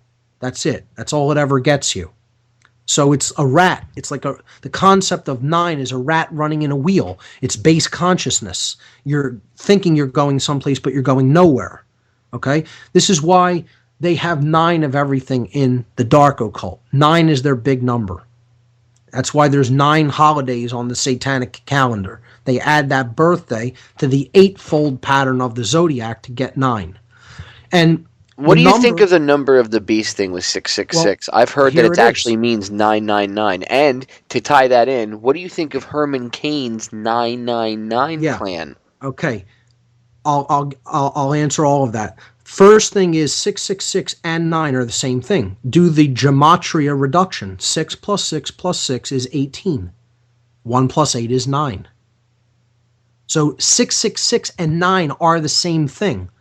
That's why if you just look at LaVey in the Satanic Bible, he talks about 9 being the number of Satan. Or it might even be in the Satanic rituals. Okay? But he says 9 is Satan's number. But he never tells you about the gematria reduction of 666 being 9. 666 is the number of base consciousness, or ego, remaining in the state of being the dead, quote unquote. Because the 3 6s represent thought, emotion, and action. And 6 traditionally in occult numerology is the number of incompletion, the number of falling short. Okay? It's the number of not being activated in this respect. So since there's 3 aspects of consciousness, we have a trinity within us, thought, emotion, and action. If they all remain dead or inactive, right, or not enlivened or being used in their higher potential, we are the beast, 666. Now, if we activate all of those, they go up by 1. They come alive. They are activated. They go to the number in the occult that represents completion, which is 7. So we would have 3 7s. 777 would be the enlightened being, the enlightened human being, or what you could just call the true human being. You know, we have this idea that we're all human beings running around here on Earth, and nothing could be farther from the truth. Most of us are really imbued with an animal-like consciousness, a beast consciousness. The idea here is to create the human soul while we're alive on the earth. That's the journey, to create ourselves as a true human being. By getting out of beast mode, 666, that's failure in thought, emotion, and action. That's the 9 of ego, okay? That's ignorance, apathy, and laziness/cowardless, the non-use of will. Okay, we have to develop intelligence, which is the proper use of thought. We have to develop true care, which is the proper use of our emotional faculties, and we have to develop true will and courage, which is the proper use of our actions, our active capacity. And if we don't do that, we remain as the beast, 666, instead of becoming the true man, 777. So there's a number in the occult that represents the divine, and I mean the real creator of the universe, the infinite one, the infinite trinity, if you will, okay? The infinite threefold aspect to everything. The 888, three infinity symbols. So if I told you that 888 plus 777 equals 999, you'd say check your math, right? But see, occult numerology doesn't just work through arithmetic, right? It works through reduction and substitution. So see, 777 is the number that represents closeness with the Trinity, or the activation of the three. That's why this concept of the illuminated one is the triangle with the awakened, enlightened eye in the middle of it, the all-seeing eye, or what would be our one eye. This is why they put this on money, to try to put that symbolism in our minds as money, okay? Because they call it the one eye, mon eye, money. This is wordplay and symbol used in conjunction to get us to identify a concept with something that it has nothing to do with. Get that thing that has nothing to do with that concept in our mind and identified with that concept at a subconscious level, because they want us to think that money is the path to enlightenment. They want us to think money is the one thing we should be working toward, but not the real awakening of the all-seeing eye within us. You know, they don't want that. They don't want the real one eye being awokened. They want you to just accept this as the proxy, the fake in place of the real thing. So to go back to the numbers, if we reduce 777, meaning add them together and then reduce the value to a single digit, we would get 7 plus 7 plus 7 is 21. 2 plus 1 is 3. There's the Trinity. So that's the high number of consciousness, 777, and it reduces to 3. Okay? 666 reduces to 9. And here's another concept, the number 93, the number of the will, of the power of free will. Falling short in that is 92. And that's why we had 9/11. You know, it's 92. Just add the two ones together. And flight 93. Exactly. 175 was the flight that went into the South Tower and started the chaos, and that started the real ritual in the open, the trauma-based mind control ritual of 9/11. It was a magic trick. Okay, and the word of sorcery, okay, is abrahadabra, and its value is 418. Now, 418 adds together to 13, and so does 175. So these are parallel ideas. They mean the same thing. 175 and 418 are equivalents. And if you add 175 up, it equals the number 17 and 5. If you add them 13. Together, it equals 13. Wow. Right. Just like 418 does, the number that represents abrahadabra. The occult word of influencing great change, often in a chaotic way. And that's exactly what 9/11 was about. And that's the flight that started it, because that's the flight that hit the South Tower. Another number of chaos and a number of sorcery is 11, and that's the flight number that hit the North Tower. So going back to Flight 77, 7 is another number in this, numerology, hidden knowledge they have, right? 2 of the 3 sevens. 2 out of the 3 means that care isn't present. That's who was directing the whole thing. The psychopaths who have enormous power of intellect, not holistic intelligence, but intellect, and have the will to act. Those two sevens are active, but there's no care, no real care, no empathy.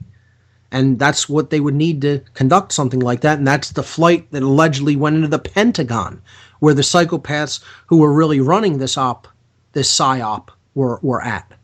Wow. So just when you start to look at this stuff, you start to apply it to the things they've done, you're just like, oh, sure, it falls out in your it's just there's right in your face, Mark. so much to it, but once you put these pieces together, it makes so much sense. And I'm not grasping for straws or trying to make connections where they don't exist. No, that's creepy that all of those These are well-known occult concepts. Yeah, they well-known. all add up to something, to Right. occult concepts and tie into numerology. That is, I mean, that's not a coincidence. I don't believe in I coincidences. beat myself up over this for so long because I bought 9/11 for almost a year after it happened. Knowing what I know about the occult, I was under such fear-induced mind control, even then in 2001, after I had gotten out of this and knew about this stuff, I still didn't see these connections for over a year. Mechanical engineering was my major in college, okay? And it took me over a year to go into the equations and take out my old books and actually do the math for myself to prove that these buildings could not have come down unless other forces were involved. I know what you mean. I had survivor's guilt for years. And not until I got out of the military and I remember seeing clips of the hearings on C-SPAN. And I started to hear them say things, and I was like, "What?" And I really didn't pay much attention to it. And then about 2 years later, I stumbled into it, because pretty much I wanted to prove people wrong. I was like, "All right, I know they lied, and there's some shady stuff, but come on, I come on." And the more I researched it, the more I was like, "Oh my God!" And then I was like, "You know what? I took arson investigation for a year and a half. I took courses at the New Jersey State Fire College and at the Morris County Firefighters Academy for a year and a half.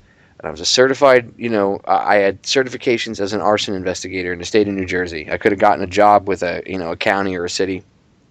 And I went back through my fire and explosion guide, the NFPA guide. It's a guide that, all the firefighting agencies in the United States go by. Right. When they do investigations, it's what they go by. And the NFPA doesn't have power like OSHA, but they kind of they're professionals that say these are the guidelines you should go by, and people go by them. And I went back through the book and I just started going back over stuff that I'd already been trained in, and I was like, oh my God, they took the towers down with explosives. Shows you how powerful their PSYOP operations are because of how much fear they inject. And if you're in fear, you're not thinking rationally because the fear is putting you into that fight or flight mode of the R complex of the brain. I 100% agree. And you were somewhat close to it as I was, because I lived in North Jersey. That's where I grew up. And you're down around the Pennsylvania area. And that's not like, and I don't mean like the Western Pennsylvania area. I mean, you're closer to like you're closer to like Jersey. So you just like, anybody that lived in the Poconos in that area, I would say within like 150, 200 mile radius of the city, it was very different for those people than it was. It was visceral because you thought it's quite possible something like this can happen here. Yeah. And you were that close. It was different. Like you felt that feeling. I mean, where I was in Jersey, it was right across the river. We could literally smell the death from ground zero, and it was very as a trauma-based mind control event, it was very effective. Sure. Because I mean, even to this day, look, case in point, when they killed Bin Laden, okay, and on 9/11 itself, with this whole false, be afraid for a few days, and then it turned out to be BS, just like most of us were saying it was.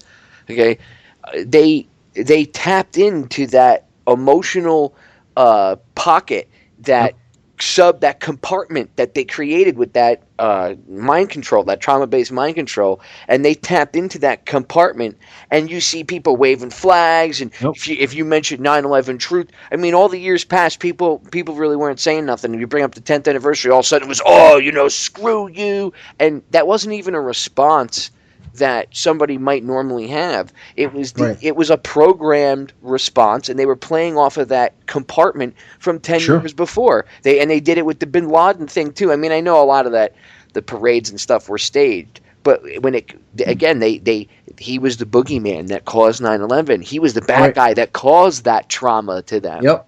It's a programmed reaction. They don't call it problem reaction solution for nothing. And I sometimes beat myself up for not seeing it on the first day, even with some of this knowledge. It took me even almost a year, I would say, to start coming out of that trauma-based mind control that this psyop was all about.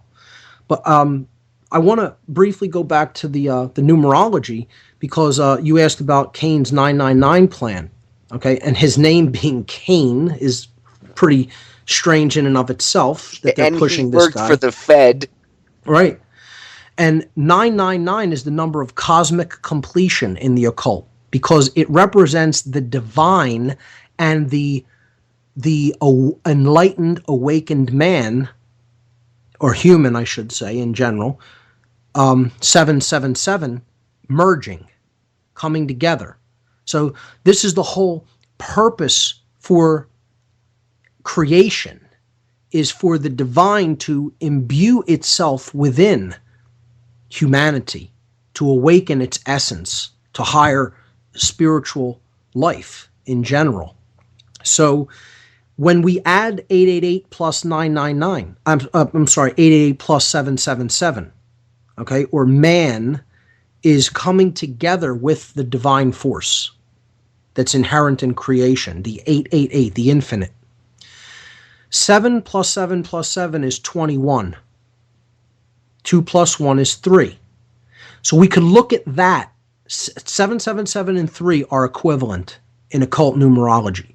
So we could look at a 3 as 3 ones, 1, 1, 1. Okay?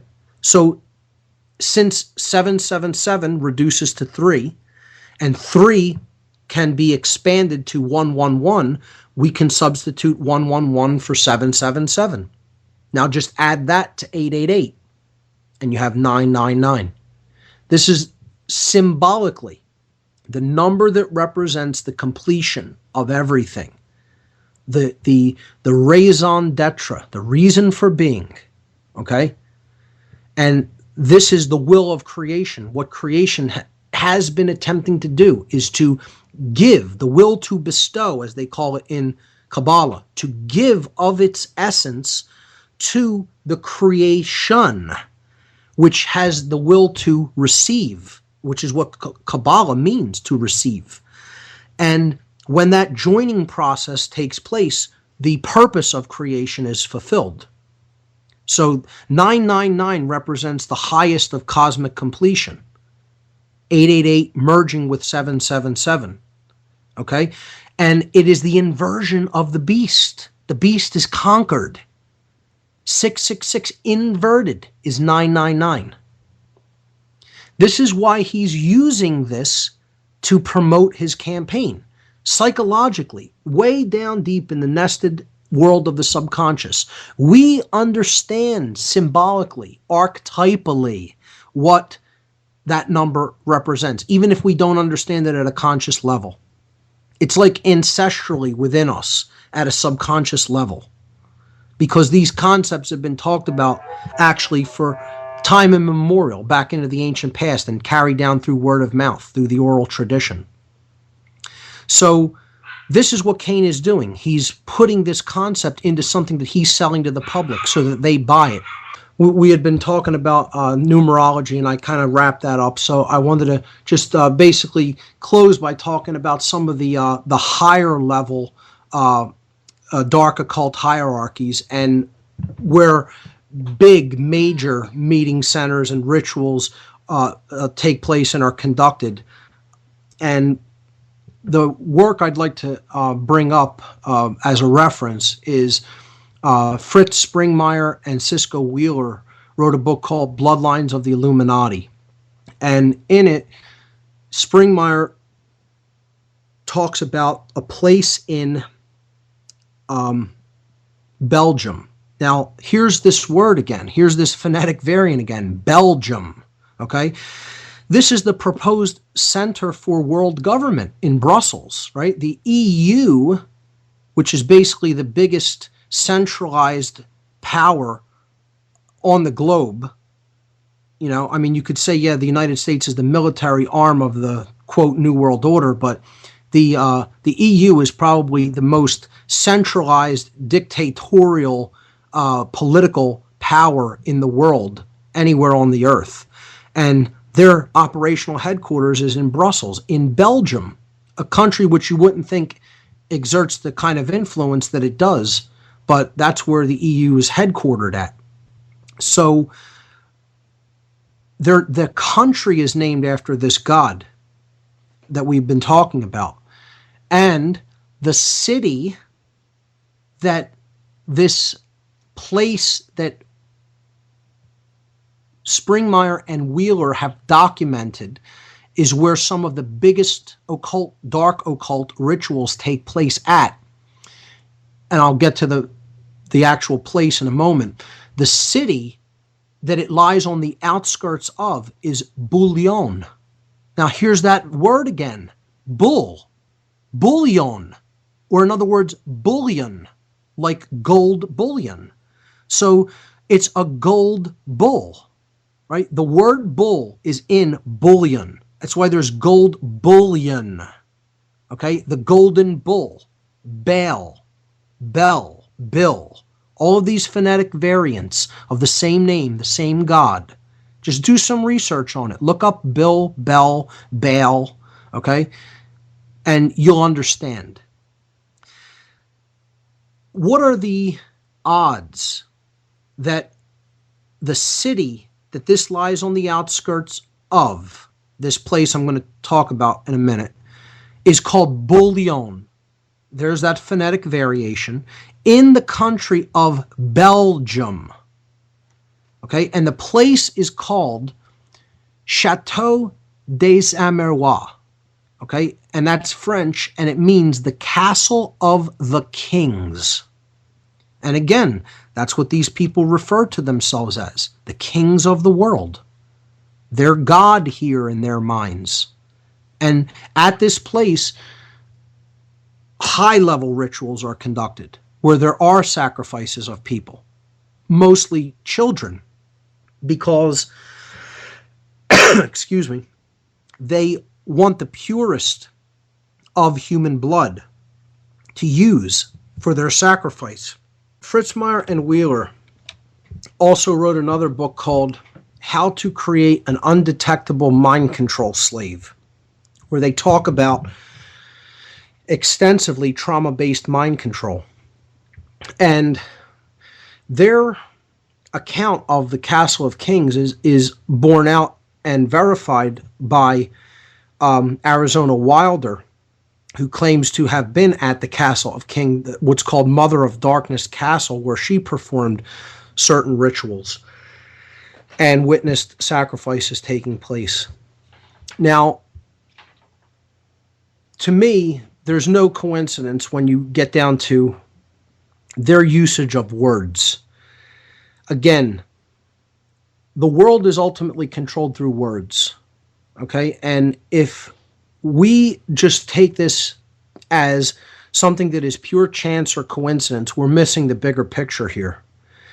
They name things specific ways to elicit specific responses and to imbue things with certain forms of energy. It's no mistake that all of those things that we talked about have this phonetic variation of Baal, Bill, Bell in them. And there's even more than that we can go into. But I think you see that there's, it's way beyond coincidence. So I'd highly recommend Springmeier's work, those two books in particular. And I would recommend checking out whatever videos that you might be able to find on Arizona Wilder. I have that book on ebook too. It's I haven't read it, cover to cover, as it were, but I've skimmed through it, and it's really, really some creepy stuff. And again, this goes back to Babylon. This isn't stuff that they Sure. just figured out years ago. This has been going on for thousands of years. It's the old religion. That's why they call it the old religion. The New World Order is the same as the Old World Order, only the names have changed. That's all it is. It's all the same methodologies for control over the human mind. I would recommend Kathy O'Brien's work on Transformation of America, her and Mark Phillips. Definitely check out Bryce Taylor. Thanks for the memories. I would definitely take a look at a couple of the speakers from the Free Your Mind conference that I hosted here in Philadelphia in April of 2011. And we're very briefly touching upon, thinking about, I don't want to make any promises, maybe doing something in late 2012. I don't know, but we're going to, some of the organizers are going to get together and meet and have some talks about this, and we're going to think about doing it again. But the two speakers that I'd put you on to that talked about ritual abuse and hard forms of mind control, one was Aaron McCollum, who was subject to different kinds of trauma-based mind control while in the military. And I would definitely highly recommend the presentation that Jay Parker gave at the Free Your Mind conference. Jay's a good friend of mine, and he really, really got into how they fracture the mind and how they maintain their control over the people within their cult system, because a lot of them just have grown up in this and this is all they've ever known. Jay happens to be one of the people in these family lineages who was subject to this type of torture and trauma based abuse, but had the strength of will eventually to come out of it and break away from the family members that basically brought him into this in the occult on his own, and with minimal help. Like Kathy O'Brien was brought out of it by a person in the CIA who developed a conscience when he realized that this stuff was going on and that the government was participating in these activities with these cults. Because ultimately that's who's running it. It's not the government. It's not that the government was looking the other way and just participating on the side with some of the people involved with Satanism and dark Luciferianism. Satanism and dark Luciferianism is what's running the governments in all countries. In the highest echelons of power, this priest class is who's ultimately in control behind the scenes. It's not the other way around. It's not, some government officials are involved in these little groups. This network and hierarchy goes up to the highest echelons of power. When you research it and you understand that, that's what we have to get people to a wider understanding of. But it's so monstrous that most people don't want to go there because their mind goes to, my God, what is the world then? What is this lie that I've bought into about what I thought the world was originally? The world is nothing like what 99% of people think that it is. And I'm using that number for a very specific reason. Think about it. The 99% should take this under advisement and start doing some serious research and not care about what they may find along the line. They should go wherever the truth leads them. And this is documented, this is knowable, this is borne out by so many different sources. It's all about doing eclectic reading. I just realized while you were talking, 99%, 9 and 9 is 18, and 1 and 8 equals 9. Sure. But more than that, it represents 2 of the 3 9s. Just like they have 2 of the 3 7s. They have care and they have the will to act. Is that why they did the 7/7 bombings on 7705 rather than 777? Because that way it would only be 2 7s? That's about killing care, ultimately. That's about the will to act and knowledge being used by the controllers, the sorcerers, if you will, who have these 2 aspects, but they have murdered their own care. Again, that's why they do the cremation of care in front of the bull god, or quote owl god. It's a dual symbol there at Bohemian Grove. And isn't that in the 7th month? Isn't that in July they do that? Yes, it is. Right. It's about killing care, ultimately. Now, the Wall Street protesters, they, I believe, have care. And they definitely have the will to act. They're out there trying to do something. But you know what? Without real depth of knowledge, that's always going to be able to be steered. A movement like that will always be able to be steered into directions where the people with the original intent behind it don't want it to go, because they don't have enough knowledge about what forces are really at work in the world and really lie behind the people who are ostensibly in power. And that's what we really have to be mature about and start looking into with an open mind, and not saying this is off limits for research or discussion. And we need to be eclectic about the research that we do and read from a wide variety of sources to get at the truth, not at what we are comfortable with, but the truth, no matter how disturbing it may be. I agree, because you can't solve the problem and get rid of the disease if you only treat a symptom. You have to treat the entire disease. That's right. And right now, the disease is Satanism. I really think, I know a lot of people talk, smack about Gunderson, and they say, oh, well, he was still a Fed and he did some screwed up things. Everybody, that a lot of people I've met in this, not everyone, but a lot of people I've met in the quote unquote truth community have done a screwed up thing here or there at one point in time. I don't know if maybe he was still partially, loyal to certain, feds. The one thing I'll say about Gunderson is, in regards to that, yeah, I think he was a little maybe narrow-sighted because he didn't think Hoover was a bad guy.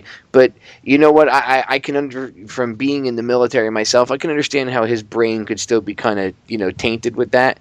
Right. But the one thing Ted Gunderson will stand out for forever in history and in my mind is his work exposing Satanism in this country and how deep and ingrained it is into our society and our government. I couldn't agree more. Absolutely. One other quick thing, if anyone wants to take a look at the Castle of the Kings to verify its position, you can go right on Google Earth and just type in Amerwa. That'll get you there. Amerois, Amerwa. And it'll take you to Amerwa, which is this castle that is just outside, I believe it is just southeast of Bouillon, Belgium. And it is north of Muno, Belgium, Muno. So check that out. Check out those Free Your Mind videos that I told you about, the presentations by Aaron McCollum and Jay Parker. You could check those out along with a presentation that I did on occult symbolism in military and police institutions. All of those videos, and even all the other speakers that spoke at the conference, all of those videos are up for free at the conference website at freeyourmindconference.com. And check out Springmeyer's work, check out Arizona Wilder, check out Kathy O'Brien, and there's many other researchers that you could look into on these topics. Just do your own homework and keep an open mind before you draw conclusions, and just realize that we're never going to solve this problem by dealing in the world of effects. We need to rise to the plane of causality and address the underlying conditions in consciousness which have led us into this situation we're in, if we're ever going to come up with a true effective solution for real, lasting, positive change. So I'll leave everyone with that. Check out my website, whatonearthishappening.com. I do a radio show on Oracle Broadcasting every Sunday at 5 p.m. Eastern Time. Check that out. And the podcasts are up on my website. They're all free and always will be. And Popeye, I want to thank you once again for having me on. It's always a pleasure to be on your show. Thank you for coming on, Mark. It's an honor to have you on. And I am just grateful for you to, take time out of your day to come on and educate my listeners about what's going on. And for you guys that don't know, Mark does a show the same time that I'm on air on Sundays over on Oracle. So when you're done listening to me, and a lot of you I know listen to Joe Joseph and everything after me. So once you're done listening to Orion, go over to Oracle's website and grab Mark's archive, and don't just listen to it. I suggest you rip it and download it and archive it. And he always puts in what he talked about, and put a little just give it a little title so and a date or whatever. But I rip Mark's archives and listen to him. So I'm telling you, you should go rip his archive and listen to it as well. There's everybody complains that usually by around 10 o'clock at night, 11 o'clock at night on the weekends for the weekend shows, sometimes they don't find anything interesting on. Well, go rip his show and listen to it. Or if during the week you got nothing better to do, you're at work, you can put it on your phone and just play it, and play it on the speaker or your little headset, and just listen to what he's talking about. Okay, if you have to go back a couple times and listen to the same show, do it. But really, I listen to his stuff. Everybody wonders where I get my knowledge about. I mean, Mark's not my sole source, but he helps not only verify stuff that I know, but if there's something I don't know, he goes into detail. That's one of the reasons I brought him on today. That, and Mark's a friend of mine, so I like to hang out with him. But mostly just to give you guys info. So again, Mark, thank you so much for coming on my show. I really appreciate it. And is there anything coming up, any speaking engagements that you have that you might want to plug or anything? No, there was a potential one. I don't think it went through. There might be something that I'm going to be doing in the near future, and I'm planning a presentation that I'll probably announce on my show, and a venue I have in mind. Nothing firmed up yet, but when we finalize a venue, I'm probably going to be doing a presentation called Heart Control, which is something have been wanting to put together. We talk a lot about mind control, but we don't talk about how we're emotionally controlled very much. This is arguably an even greater form of behavioral control through the emotions. One of the main places, of course, this is exercised is in the identification with family members who do certain activities, and not being able to see how they're actually breaking natural law and abusing people's rights because they are our family members. This is why so many people who have family members who are in the military or in police institutions never really come out of the mind control of the acceptance of these institutions and what they are doing, their immoral actions, because they are identifying with the love of the individual in their family, as opposed to being able to be detached enough from looking at their relationship with the individual and to actually see the individual's actions and judge them on a true moral basis.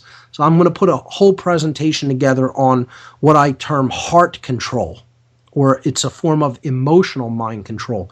But as I said, I don't have a venue definitively set up, but I will pretty soon, and I'll figure I could roughly say that'll probably be coming up within the next month or two, and I'll announce it on the show. One other quick thing, I do host monthly screenings for a group called Truth, Freedom, Prosperity in the city. The last Wednesday of every month here in Philadelphia, Barb and I get to pick a film that we want to show the community here in Philadelphia. And we have a nice screening room at a place called Media Bureau, who lets us use their screening room that they usually use for screenings of independent films as part of the Philadelphia Independent Film Festival. But they make their screening room available to the group Truth, Freedom, Prosperity, who Barb and I both work with in Philadelphia. And we do a documentary screening at the end of the month, the last Wednesday of the month. This month, on October 26th, we're going to be showing a film called Defense Against the Psychopath, which is very appropriate because of what we were talking about in this broadcast tonight. And it's all about what psychopathy really is, how widespread it is in our society, what the traits and behavioral characteristics of a psychopath are, and what we can do to mitigate their chaotic influence in our society and in our world. So it should be a very enlightening film, and we'll have a discussion afterward. But that's an ongoing thing. So anybody in the Philadelphia area, if you're not doing anything on the last Wednesday of the month and you want to come out and check out a great documentary film that you might not otherwise have ever even heard about, come on out to Media Bureau. And you could check out more about that on my website, or you can go to truthfreedomprosperity.org and check out the meetup for the last Wednesday of the month for the free documentary screening and discussion night. So that's all I have. And Pop, I want to say thanks again, and I want to say thank you for what you are doing, because it's all about putting this information out there and having a venue for the discussion, the open discussion of ideas like this. So thank you very much. Yeah, I that's what I try to do. I try to dedicate my show to talk about the things that other, truth tellers or, talk show hosts or bloggers or whatever. Obviously, the mainstream media is not going to talk about it, but I try to talk about stuff that even they don't talk about much, because I don't want to waste the listeners' time with useless info. And this is stuff that does not get talked about and should be talked about more. And again, that goes back to the whole religious dogma thing. I think that really blocks a lot of smart, intelligent people from looking any further than a certain point. So, Mark, thanks again for coming on. Anytime, man. Anytime you need anything, let me know. Will do. Same here, man. All right. I'll talk to you soon, Mark. You have a good one, man. Take care. Take it easy, brother.